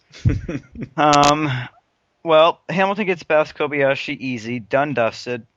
Should have been, that's it. Nothing. And then all of a sudden, despite Hamilton having DRS because he was behind Kobayashi and within the 1 second window, Kobayashi somehow catches him with a damaged front wing and pulls up alongside Hamilton. I don't know how that ended up happening, how the car that's supposed to be, the king of top speed gets run up by a Sauber, but it did. And then Hamilton takes a racing line, goes to take the corner, and oh wait, Camus on your outside. You can't come over that far, Hamilton. No, don't do it. It's a trap. Wham bam, Hamilton into the wall. I think, to be honest, that both of them are at fault for various reasons. More Kobayashi, though, than Hamilton. Because if you watch the footage, and it actually, for once, the FOM coverage was actually decent of this incident. Watching him on the run down to that corner, Hamilton's looking to the right. He's thinking Kobayashi, if anything, is going to try to overtake him on the outside, in the inside, if he's going to try to overtake him. And Hamilton's looking at the apex. He isn't even looking to the left, and that kind of a corner you typically drift to the left, then cut to the right. So I just think Hamilton did not see him and did not expect the Sauber, with his DRS open, with Hamilton's DRS open, did not expect the Sauber to be coming up his outside and alongside of him. Yeah, exactly. I mean, and Lewis said it himself in his interview. I mean, he was just dead slow on the straights, and that was also what had him drop back in the beginning and struggling. I think he maybe put on just too much downforce, a little setup error. Because like you say, even with DRS open, sure, he got past Kobayashi, but Kobayashi just dropped right back into his toe and managed to get back alongside him on the outside. And I gotta say, if you have to place, because this was a racing incident. I mean, no doubt, no one was really, need to be penalized. It was a racing incident, and I'm glad the stewards finally saw that even though shit happens. You don't always need to penalize people for it. But I think if you want to have to apportion blame, it's on Hamilton, in my opinion. And it's understandable. He just got caught out by it. In every other DRS pass, pretty much almost every DRS pass we saw on the Camel Straight, the guy DRS'd way past, and he was 10 meters ahead of the guy by the time they hit the braking zone. And so they could easily just move back on the racing line. And I think that's just what Hamilton expected. He's like, man, I've just done 300 meters with my DRS open, passing that guy 200 meters ago. He's not going to be close to me. So he just didn't look in his mirrors. He figured, I'd better take the normal racing line so I can gain an extra tenth. Otherwise, he has to compromise his apex speed by sticking on the inside. And he just didn't expect Kamui to be there anymore. And Kamui had every right to be where he was. He didn't jink. He didn't move position. He was on the outside, on the outer edge of the track. And Hamilton just wasn't expecting him to be there. But Kamui, to his credit, dived right into that slipstream of Hamilton and somehow managed to keep through. But it was the only time we saw a DRS pass where the guy that got DRS passed got straight back alongside. Only time in the whole race we saw that. So there must have definitely been something wrong with Hamilton's top speed, that even with DRS activated, he wasn't further ahead than that, and even having the guy come back at him, Hamilton just made a setup error, I think. He was not fast enough on top speed and got caught out.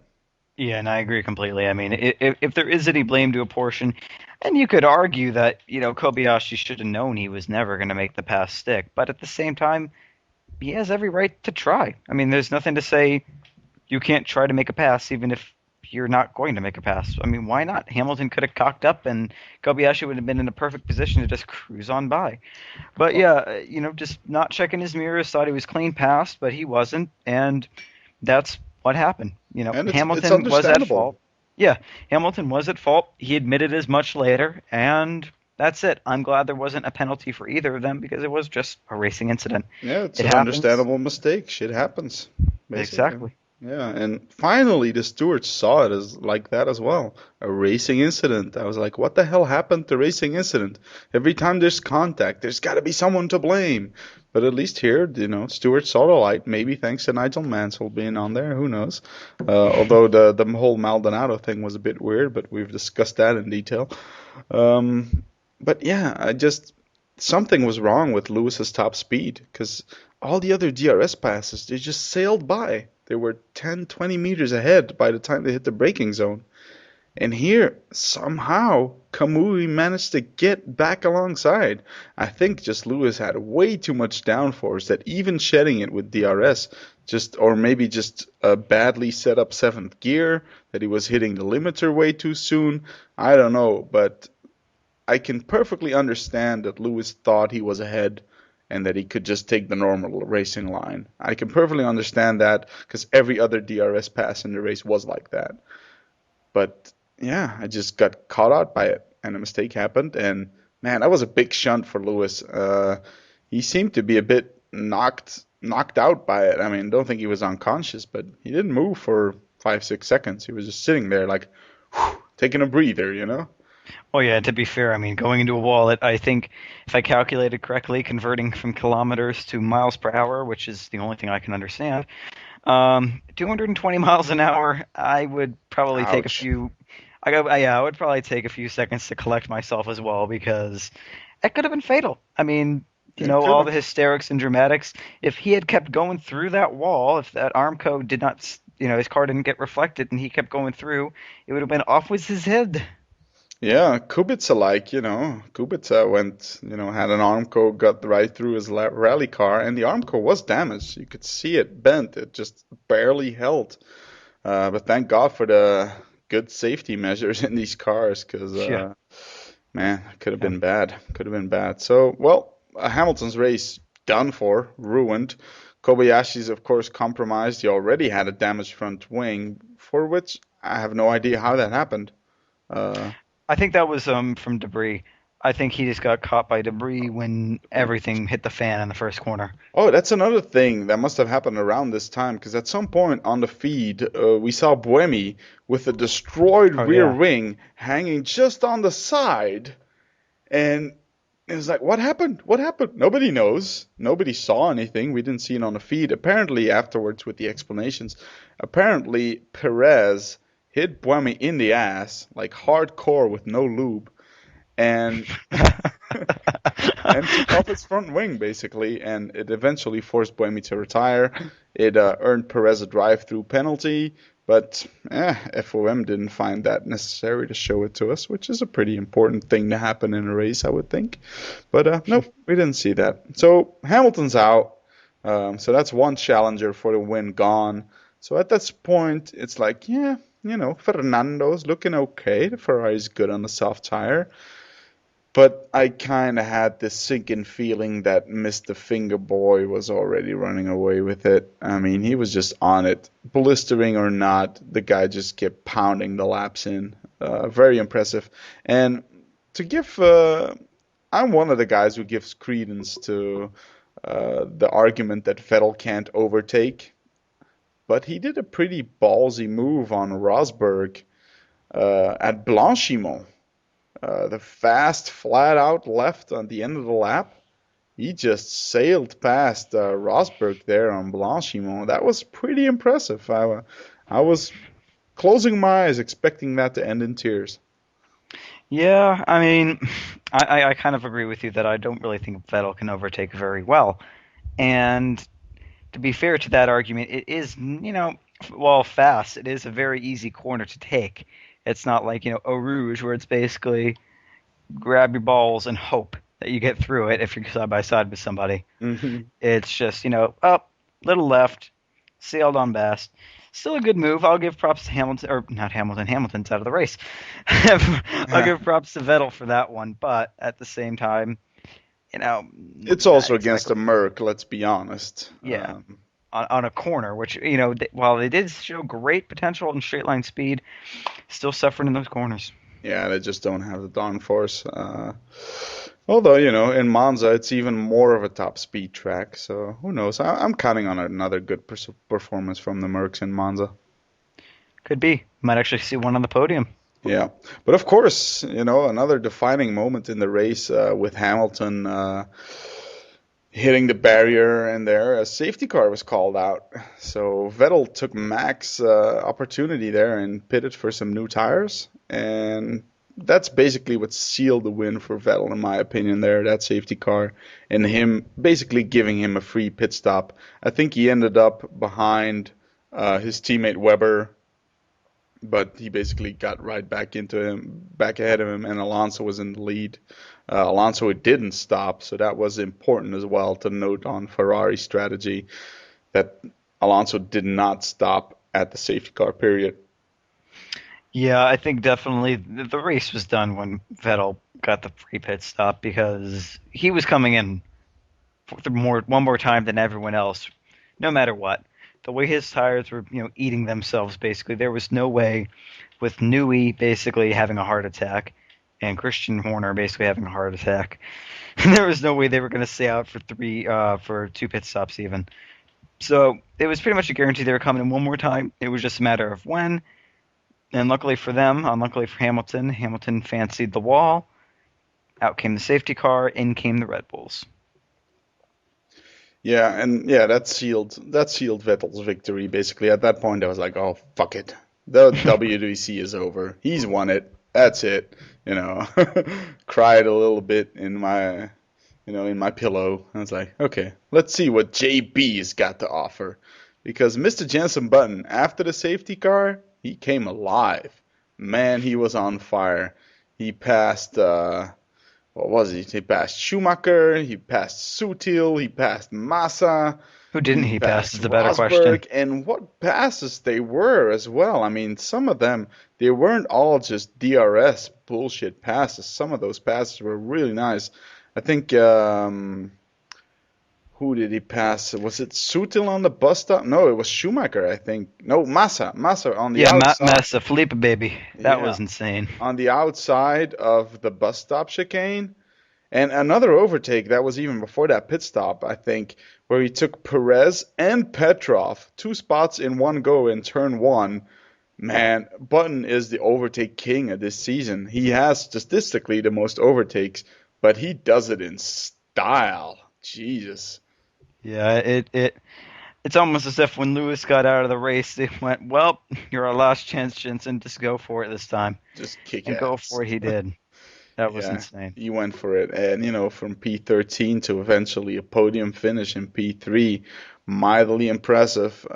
And Michael Schumacher, starting from 24th, all of a sudden he was there in P6 and pushing his teammate Nico Rosberg in P5, and pretty interesting battle. At one point we heard the team radio saying, you guys are free to race, just keep it clean. But then a minute later, there was, "Nico, you need to save fuel." What'd you get of that? I don't know. I'm willing because, Mercedes seemed to be a pretty stand-up team. I'm willing to give them the benefit of the doubt that Nico's early running with him all of a sudden finding himself in the lead, that he just pushed himself way too hard for their fuel settings. I don't think, they're saying, "Well, why do they fuel cars?" I don't think they fuel the cars any differently at all. I think Michael, starting from the back, didn't have to push as hard to get past the back markers, especially when half of them take each other out. And then just ran a consistent, clean race, didn't have to be too aggressive, didn't have to be too defensive, just kept moving on up. And, I was worried when the team radio first came over when they were getting close. I thought this was going to be, "Michael, you need to maintain the gap," to which Michael would have probably responded, "I'm Schumacher, bitch," but, he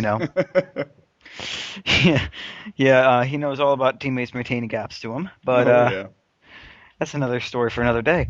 I'm Rick James, bitch. Wow. Yeah, I don't know where that came from. Speechless.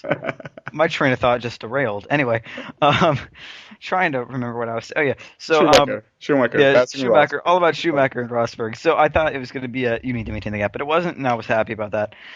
And I just think Rosberg pushed too much and had too much fuel. I mean, they wouldn't do that, even though Rosberg obviously has the advantage. It's not like an advantage like Red Bull has with Vettel and Webber. So either of them could still take the top if Schumacher starts all of a sudden outperforming Nico. I just think it was running out of fuel. Yeah, no, I do tend to agree with you. And Mercedes have made this mistake before, with Nico being more competitive than they thought he would be. And he was in the beginning, the guy was in the lead. So he probably just cranked that engine up all the way to the max. And, well, inevitably, in the end, they're going to have to save fuel. And Schumacher had a masterful drive to maintain, keep going up and then not even lose a front wing, which he must have done to like 20 the whole season already. And he just kept slicing through everyone, just going past cleanly. And major props to Schumi. I mean, what a way to celebrate your 20th. I was really pleased for him. It was a great drive. Yep, solid drive. No major incidents to report. Just a lot of pissed off people who brought a million new front wings that are going to be outdated by the next Grand Prix because they expected Schumacher to ruin them all. Yeah, well, especially near the end there was just a little bit more of excitement because he had Button on the softs, and Vettel had to take the mediums, and you were thinking, but he was 16 seconds behind, and I kind of felt, earlier already that Vettel was not going to be caught, but there was still Fernando who was on the mediums, and he was falling back. He was losing a second a lap to Webber and Button, and Fernando just dropped down and ended up outside of the podium. So that must have hurt for Mr. Eyebrows. Yeah, definitely. The last couple of laps, he looked extremely uneasy. The car was sliding everywhere. He just didn't have the speed. And, Button took him and got the podium.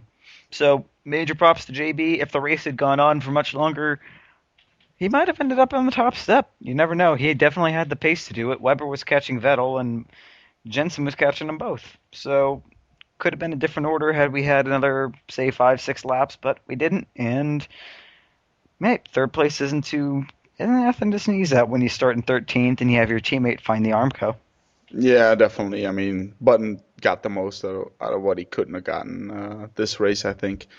Another class drive from Button. He's really, I mean, I'm a Button fan, but even deep inside me, I was like, yeah, he just doesn't have the raw pace of Lewis, and he still might not have, but he's so impressive on race pace. All through the season already, Button has been, he's been shown he's a deserved world champion. Definitely deserve 100%. And you know what?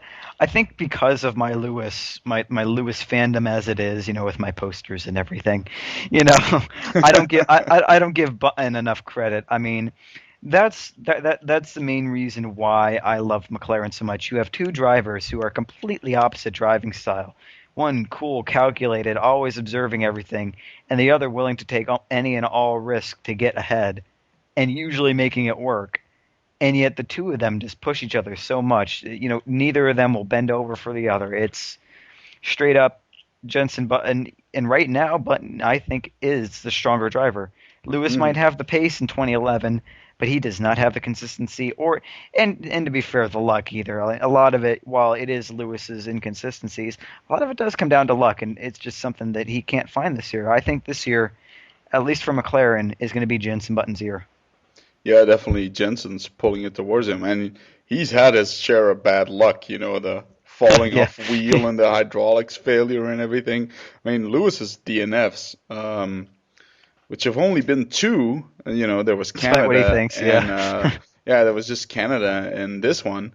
But, he wasn't free of blame, while Jensen's 2 DNFs were just mechanical failures. No contact, no nothing.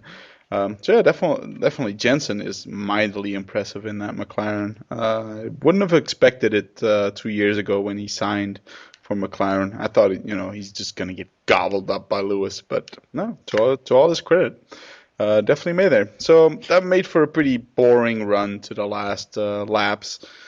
Everybody knew Vettel was going to win. There was a little bit of excitement by people that didn't know F1 well enough. Like, is Webber going to catch him? But, he was like 8 seconds ahead and gaining 0.6 tenths per lap with 5 laps to go. He was never going to get there.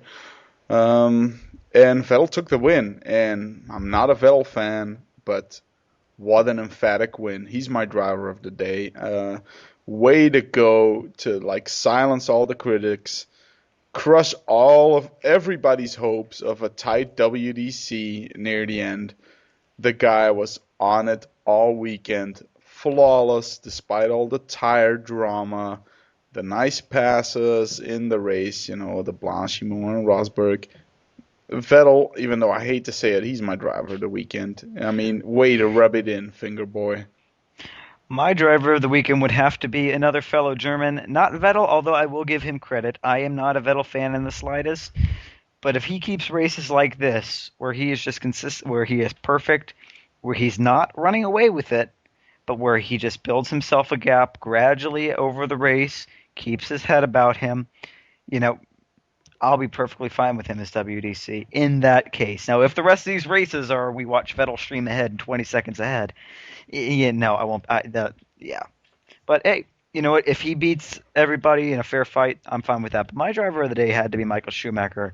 The dude basically has his qualifying utterly ruined through no fault of his own, having a random wheel just decide he doesn't like the car. And to move his way through the field, to keep his head about him when he was in the mix with drivers crashing and wrecking everywhere to avoid the carnage, and to make a bunch of clean passes, not ruin his own race like he did in Valencia or in Turkey, I think it was. Just cool, calm, collected, and methodically worked his way up as hard as that car would go. And Keeley did not run out of fuel at the end, almost, like Rosberg. Yeah, no, I can definitely get into that reasoning.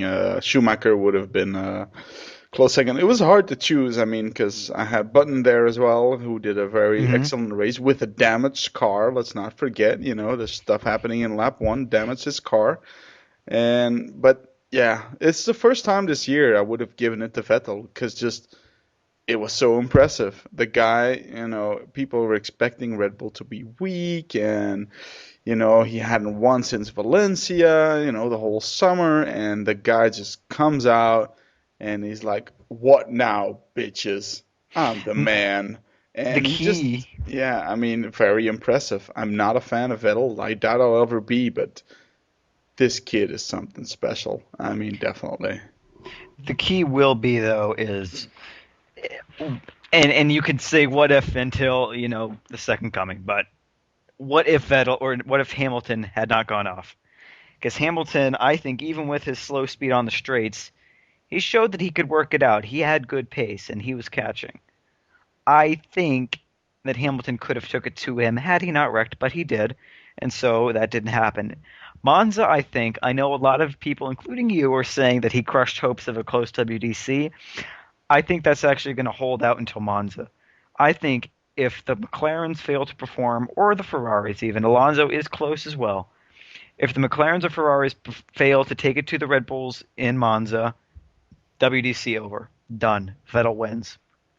If, though, the Red Bulls don't have the form they did this time, which, to be fair, a lot of it had to do with things that weren't in the drivers' or the team's control. They had the changeable conditions and quality. You had Vettel. Great strategy, yes, but that could have very easily backfired if it had started raining on the next lap.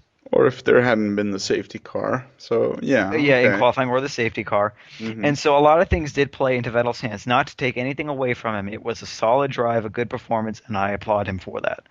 But if we don't see those kind of things work in their favor in this next race, if McLaren take it to him, if Lewis Hamilton and Jenson Button have a strong performance, if Alonso gets his way up there, and if the Red Bulls sink past, if Webber beats Vettel for like the first time in a century, I still think we could have a close race because we've seen what happens when Vettel gets on tilt. It seems like, and it was a pattern back in his other days too, he just doesn't perform as well after he gets crushed. It happened in the last couple races. He silenced his critics this one. Will he keep that pattern up though? I don't know. But if he wins Monza, it's all over. Wait, well, there's two impossibilities in the conditions you just mentioned. A, the Lewis Hamilton and Jenson Button, meaning that McLaren managed to pull together a good weekend for both their cars. Impossible, apparently, in 2011. And True. second, for Webber to beat Vettel. Very also true. impossible. So I think the odds are pretty long. Oh no, but no doubt they're not long. But I'm not willing to jump on the it's friggin' impossible bandwagon that some people, not you, but some people on Twitter seem to be trying to ram down my throats that it is now impossible for anybody but Webber to win. Vettel. Yeah, Webber's not going to win.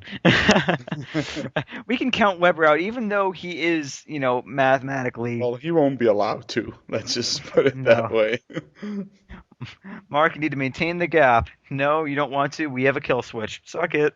It's going to be interesting next year, though, because Webber re-signed for Red Bull. So is he basically accepted a Felipe Massa-like fate of being whipping boy to the number one? Or I highly Webber, doubt it. I think Webber is hoping, start of next year, he's going to hope, I'm going to get pole after pole, and I'm going to rub that German little bastard right in it. But is he going to be able to? I doubt it. The thing is it's a whole new ball game once they start designing their new cars. McLaren might come out with something amazing and wonderful, and you'll have a repeat of the Senna era with McLaren. You might have Williams with their new... Unlikely, yes, but you might have Williams with their new partnership with Renault. We saw how strong of a combination that would be. Yes, you don't have active suspension, but you never know. I mean, anything can change, and any one factor can change anything. You might have Sauber making their way up into the top end of the midfield and nipping at the back of the sharp end. I mean, you don't know what's going to happen in 2012. Forget the Mercs. You don't forget the Mercs either, but you know what? With their financial issues, with them not having the funding, it seems, to R&D as hardcore as they did, No, I think the Mercs have got the money. They just don't have the infrastructure and the team in place. But if any team has the money, it's the Mercs. I don't know. I mean, you never hear about them doing any R&D, though, in any capacity. It's all very, very, very, very conservative upgrades, almost like Ferrari does. It seems as though they're not taking the risks, and they're a team in the position that they're in right now that they can take risks. They know they're not going to win the WDC or the WCC. They know they're not in contention for second even. So they could take some risks, and if they start getting some really strong results, they could probably challenge Ferrari for the best of the rest, because right now they're kind of wallowing down there in the midfield. I mean, yes, they have a 30-point lead over Renault, but, anything can happen, as we've seen. Schumacher could have a wheel fall off in the middle of a race. 30 points is a lot less than the gap between them and Ferrari, which, if I'm doing my math correctly, is 133. 133, yeah, okay. That is fairly impressive. Yeah, 98, 231 minus 98. I think that's 133. Well, you're the wizard here. I just use calculators for that shit. You're the new newie, man. You're supposed to know the math and arrow and. Yeah, the lecture today was interesting, but that's another point. But yeah, so anything could happen in 2012. Red Bull could design a dog of a car, unlikely because they have Newey. But you know what? Stranger shit has happened. Hey, Newey has designed dogs. People tend to forget that. But, no, that's my point. I mean, stranger things have happened. There's always the possibility that things don't go the way they have. I mean, you had Ferrari looking like the strongest contenders in 2012. Their car looked solid. It looked conservative, but it looked extremely solid back in January or February, whenever they debuted it. And then they brought it out, and kind of like McLaren, it was just like, maybe. Well, Ferrari, that made me laugh. I tweeted about this earlier this week because there was all talk going on before the Spa Grand Prix saying, we're focusing on 2012. We're going to have a really aggressive design. And, the part of the problem was that we didn't innovate this year. And so I went back, Googled a bit, and I was like, 2010 Ferrari, new design and stuff. And look what I found. A quote by Ferrari, November 2010. Ferrari targeting extreme design for 2011. Yeah, bull crap, I say to that. Nobody in Ferrari's ever going to take a risk as long as A, Luca de Montezemolo is still in there, and B, Luca de Montezemolo is still installing this blame culture for whenever something goes wrong, someone has to take the fall. And they said exactly the same thing last year. Yeah, our car's going to be aggressive and innovative. And they basically end up, since Rory Byrne quit in the Schumacher glory days, they just end up with a conservative car. And then they copy the innovations of other teams. And they become competitive by mid-season. That's how Ferrari rolls these days. They've long gone being the innovators. And I'm very curious if this year, even though last year they said the same thing, if this year they're really going to be innovators, but I doubt it, to be honest. I think it'll be more innovative than this year. I think they're going to have to take more risks because we've already seen, again, like I said, there is that large gap there, but that's also in part because of Alonso getting really, really high up there. If McLaren and Red Bull are the new two glory teams in Formula One, Red Bull right now is on top. But you never know what could happen next year. There could be a dog of a car. You could have, the Renault engines could start exploding. Renault could completely pull out of the sport. You never know. And take their engines with them.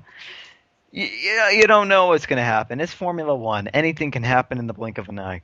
So, unless Ferrari does something, I wouldn't say uber extreme. It's just something a little bit like kind of McLaren did with their new floor. Did it work? No. But if it had, they would be right up there with Red Bull from the start. You mean the octopus exhaust? Yeah, the octopusy, whatever they called it. I don't know. Which I gotta say looked really freaking cool, but it didn't work. And so you live and you learn. But they are definitely going to find themselves, if Mercedes is the team to take it to them. If Mercedes doesn't have the funding problems I think they have, you don't think they have. If they do have the money, if they get the engineering team that can do the aggressive design, they could take it to the Ferraris if Ferrari doesn't step their game up. Yeah, good point. And, I mean, Russ Brown has already admitted to it, that their design, just wasn't up to it this year, the technical team. And who knows, it's still Russ Brown. I mean, dude's a genius. So who knows what they'll come up with next year. He just needs to hit it right. He made the 09 car work, although that was basically poaching Honda's work. But sucks to them for not sticking into F1. Yeah, I never understood that. I never understood that or Toyota. But man, there must have been some serious kicking in ass going on at Honda in 09. What the fuck did we do? We built a championship winning car and our name's not on it. Epic fail.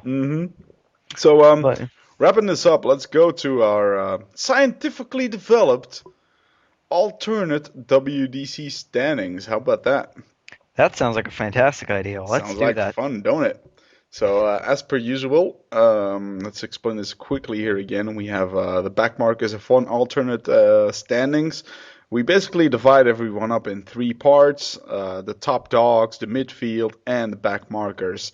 And the top dogs, since there's only 6 cars, 3 teams, they use the 1990 scoring system, so 10, 6, 4, 3, 2, 1 points for the top 6 finishing positions. And you'll see this on the blog, backmarkersf1.wordpress.com. I'll update the post very shortly here to show the new standings. So for the top dogs, we have, big surprise, Vettel on top with 97 points. Holy shit, how did that happen? I have no idea. I don't know. I think he's cheating.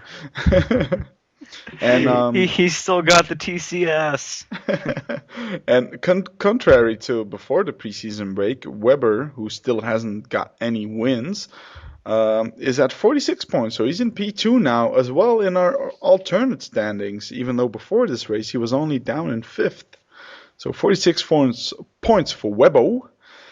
Hamilton, 45 points, even though he didn't score any this time, but he has 2 wins already this year, of course. Alonso, 45 points, so they're tied, but since Hamilton has 2 wins, he's up in the standings. And Button, explained through his 2 DNFs, not his fault, down in 44 points. And bringing up the rear, Oh God, I know what's coming. Felipe Baby. 11 points.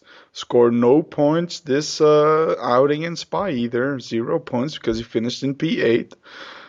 So he got a lot of points taken off him from the midfielders. So let's head into those guys.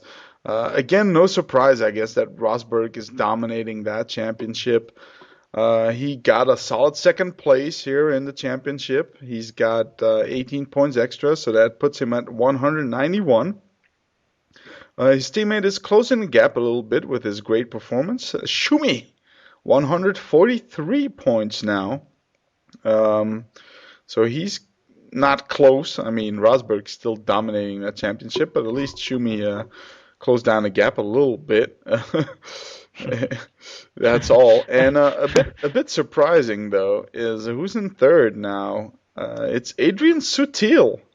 Now that's He sure cut his someone. way up through that field. Yeah, he's cutting it up indeed. I mean, that's a guy who, you know, after the whole glassing incident and going gangsta, you would For which think we still give him shit. his F1 career was dead. I mean, I didn't give him any credit anymore. But the guy has been putting on some solid performances. I mean, again, here in Spa, 7th place, seventh place, very impressive. Ahead of Massa, Petrov. Very impressive for the Force Indias. So Sutil managed to drag his way up into third at 122 points.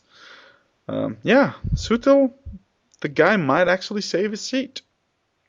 Potentially, I mean, it all depends on what the courts decide. If that case ever, if Lux does continue with the criminal charges, I mean, it doesn't matter if your team wants to, if Bubba and your cell wants to. So we'll have to wait and see. But I think as far as his reputation in F1 goes, it's kind of a bygones be bygones, drunken swing incident, and now we just got to wait for the criminal courts. I honestly think that Lux is probably going to just drop it for a settlement or something and just get some money out of it and move on with everyone's lives. But, you never know. Yeah, if I were Sutil, I was just like, okay, Lux, how much do you want? Just drop it. He's got enough money, Sutil, so you just pay him off and it'll be fine. And then we go down to Sutil P3. P4, it's Vitaly Petrov, 119 points.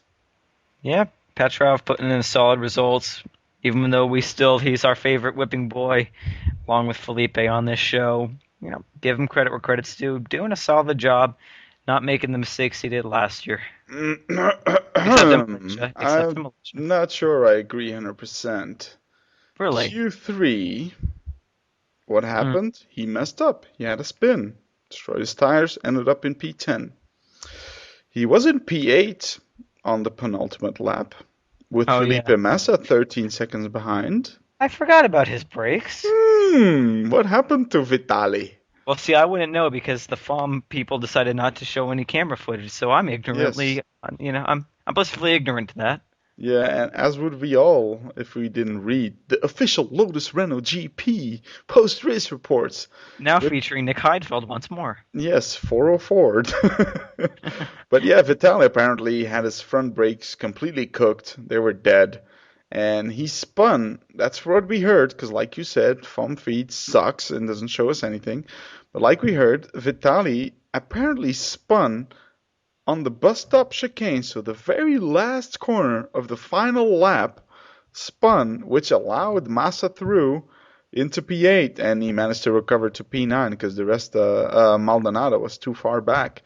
But you saying he's without mistakes?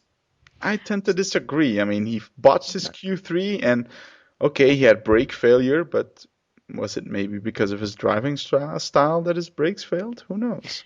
Potentially. I don't think the guy is without mistakes, but he is definitely not going into the wall every race like he was. He's kept his car intact this year. For the most part, except for his steering column.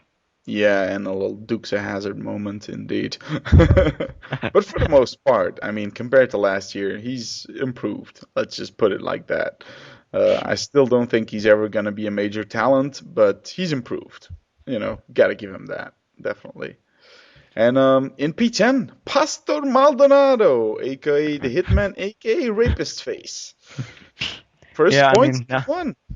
Not much to say to him besides go fuck yourself. That's all I have to say. So, on to the next. Hey, he's got his first points in F1. That's a notable occasion. I mean, he finally broke his cherry, popped his cherry, P10. After a pretty anonymous race, as opposed to his qualifying, but somehow he just slithered in there in P10. So props to him for that. Finally he managed to get some decent race pace going on and finished in P10. Paul di Resta, P11. Yeah, there was a damage from the first lap that he sustained when the glass slammed into him. And then I think he mentioned as well that he got hurt by the pit stops during the safety car because, as always, the lead car, which was Sutil, of course, gets priority. So the rest had to do another lap, so he kind of got screwed over there. And the same happened to Kamui Kobayashi. Kind of got screwed over in the safety car phase. Even though his teammate Perez had to retire for, again, something we did not see. Something happened with his rear axle, apparently. But again, Kamui down in P12.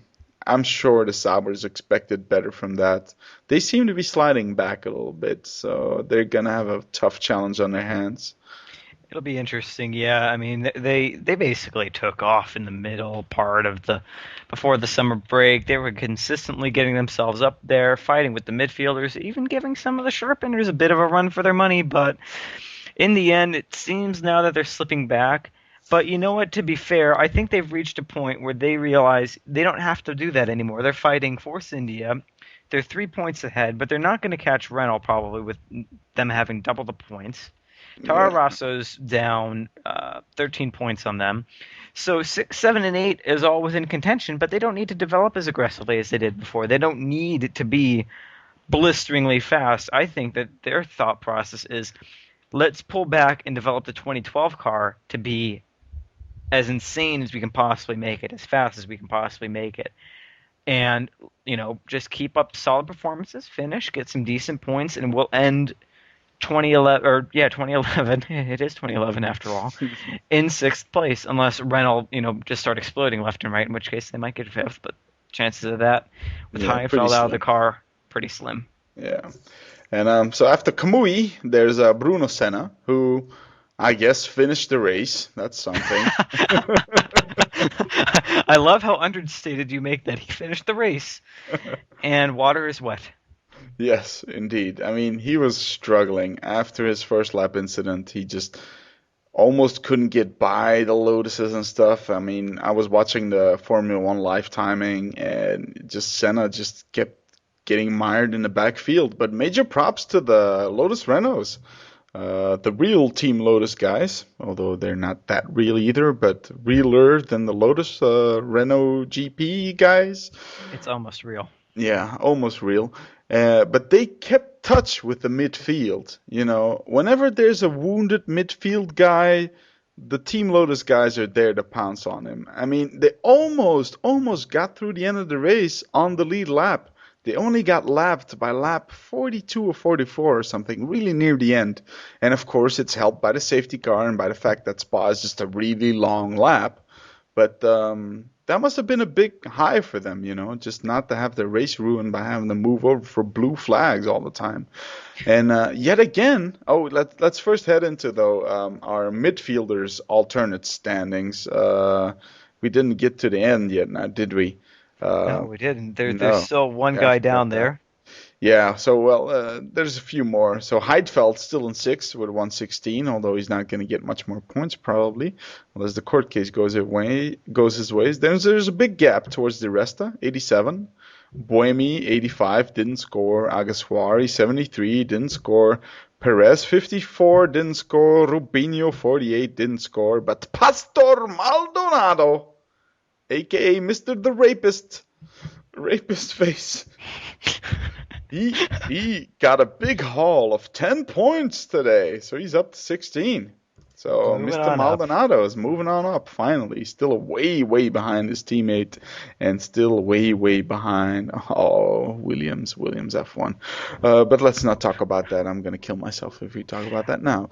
So let's. I do love how Eddie Jordan gave them an E on his little report card at the beginning of the race. Oh, you had to bring up Eddie Jordan, did you? While I was already suicidal. Yeah, I did. I Do you did. really want to kill me? I'm expecting the gunshot for my headset in any minute now. You had to But yeah, bring up AJ. we were talking about the Lotuses, and the one thing I've noticed that's kind of funny is they did get lapped extremely late. Looking at the timing, though, with the lap of Spa being in, mid 140s ish, early 140s, depending on how good More the like track is on the day. 150s, and race pace. Really? So maybe F1 2010 is lying to me. Yes. I just went by. I just thought of that, but even still, I do 144s in F1 2010.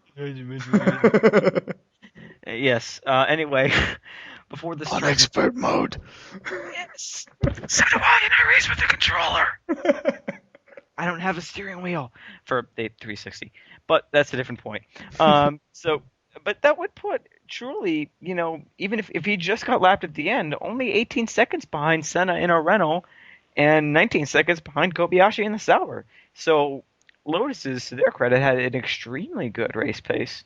Yeah, they definitely had. I mean, I was keeping an eye on them on the live timing app, and they were always pretty close to the next midfield car. I mean, they just lacked that last little bit of oomph, but they're getting there. I mean, they were really, keeping the midfield honest. Once a midfield guy slipped up, which happened with Rubinho, who finishes 16th, and he had to pit for a new wing because he ran into Kobayashi. Poor Kobayashi had a lot of contact this race. But Rubinho rammed into Kobayashi on the bus stop chicane with like 3 or 4 laps to go.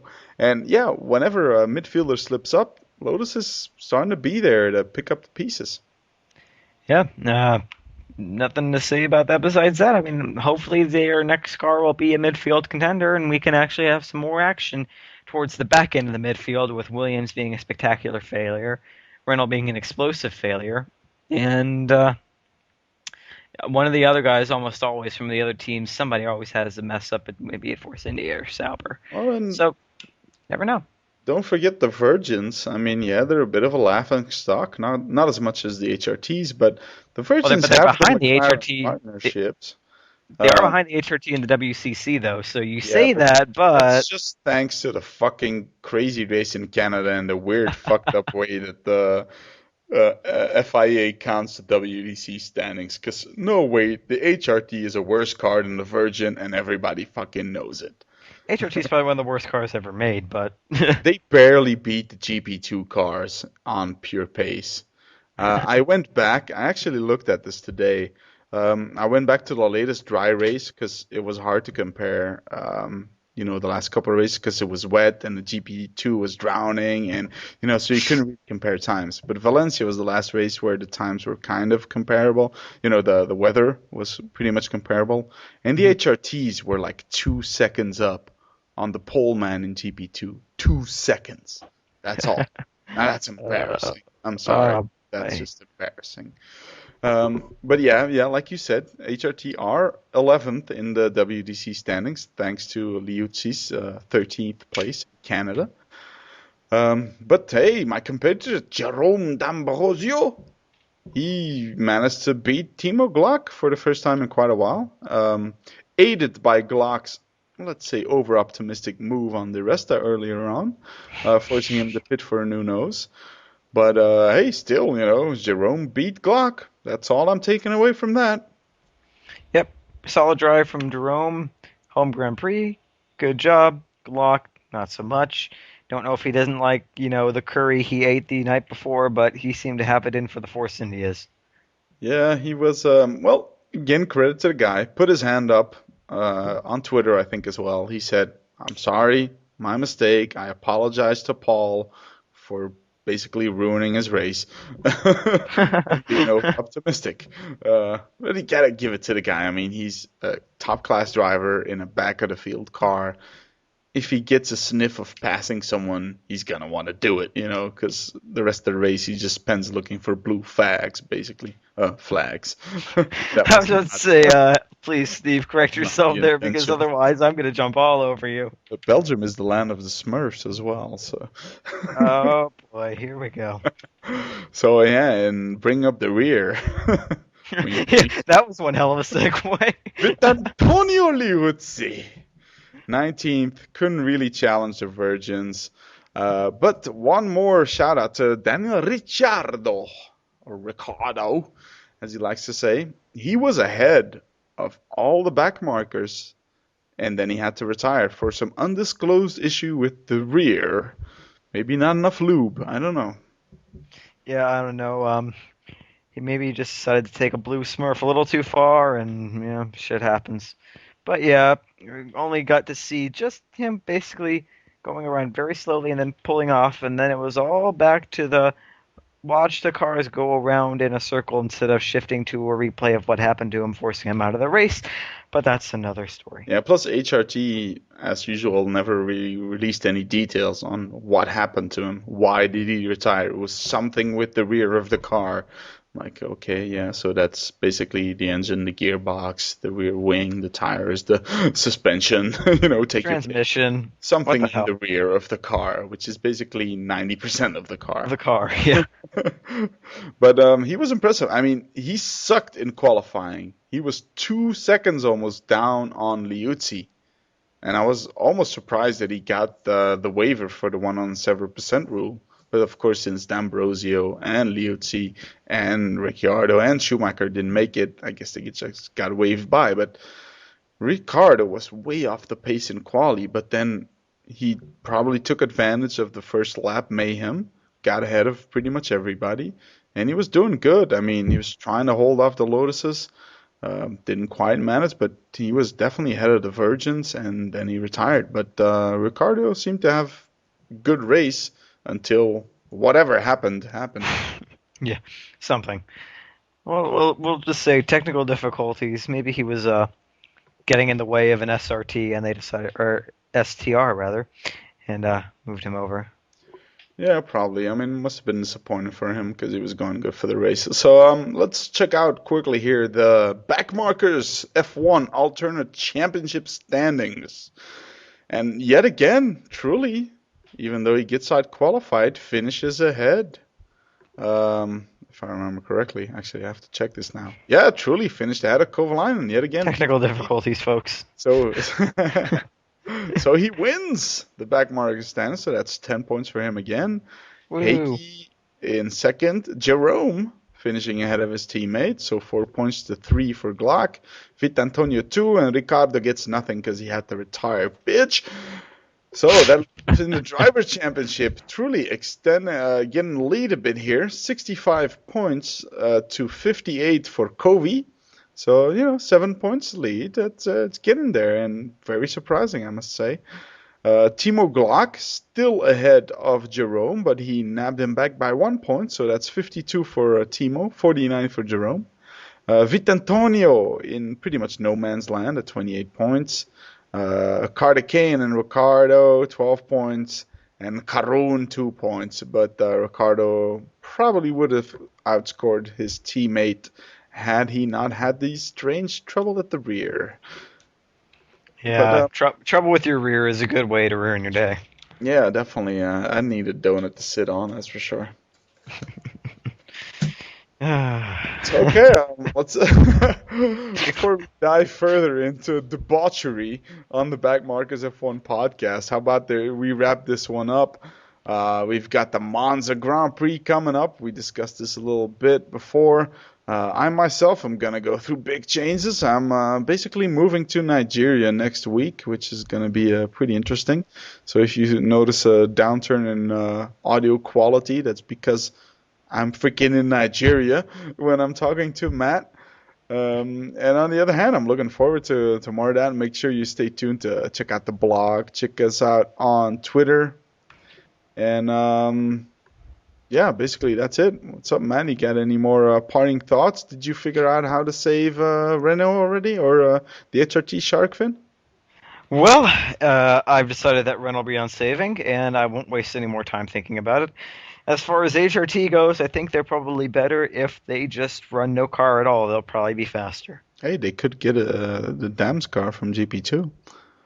They could, or they could, I don't know, just send Ricardo and Liuzzi to run around the track. They could probably make better times. Good point. So yeah, I hope everyone enjoyed this little Backmarkers F1 podcast. Episode number 3. Stay tuned for episode number 4 coming from the armpit of the world in Nigeria and a little bit in Virginia as well, but it's hot and humid there as well, I can imagine, or snowy in the winter. We're everything. It's gonna stink. Just put Don't it that remind way. me. So yeah, peace out, guys. And I'll catch you guys later.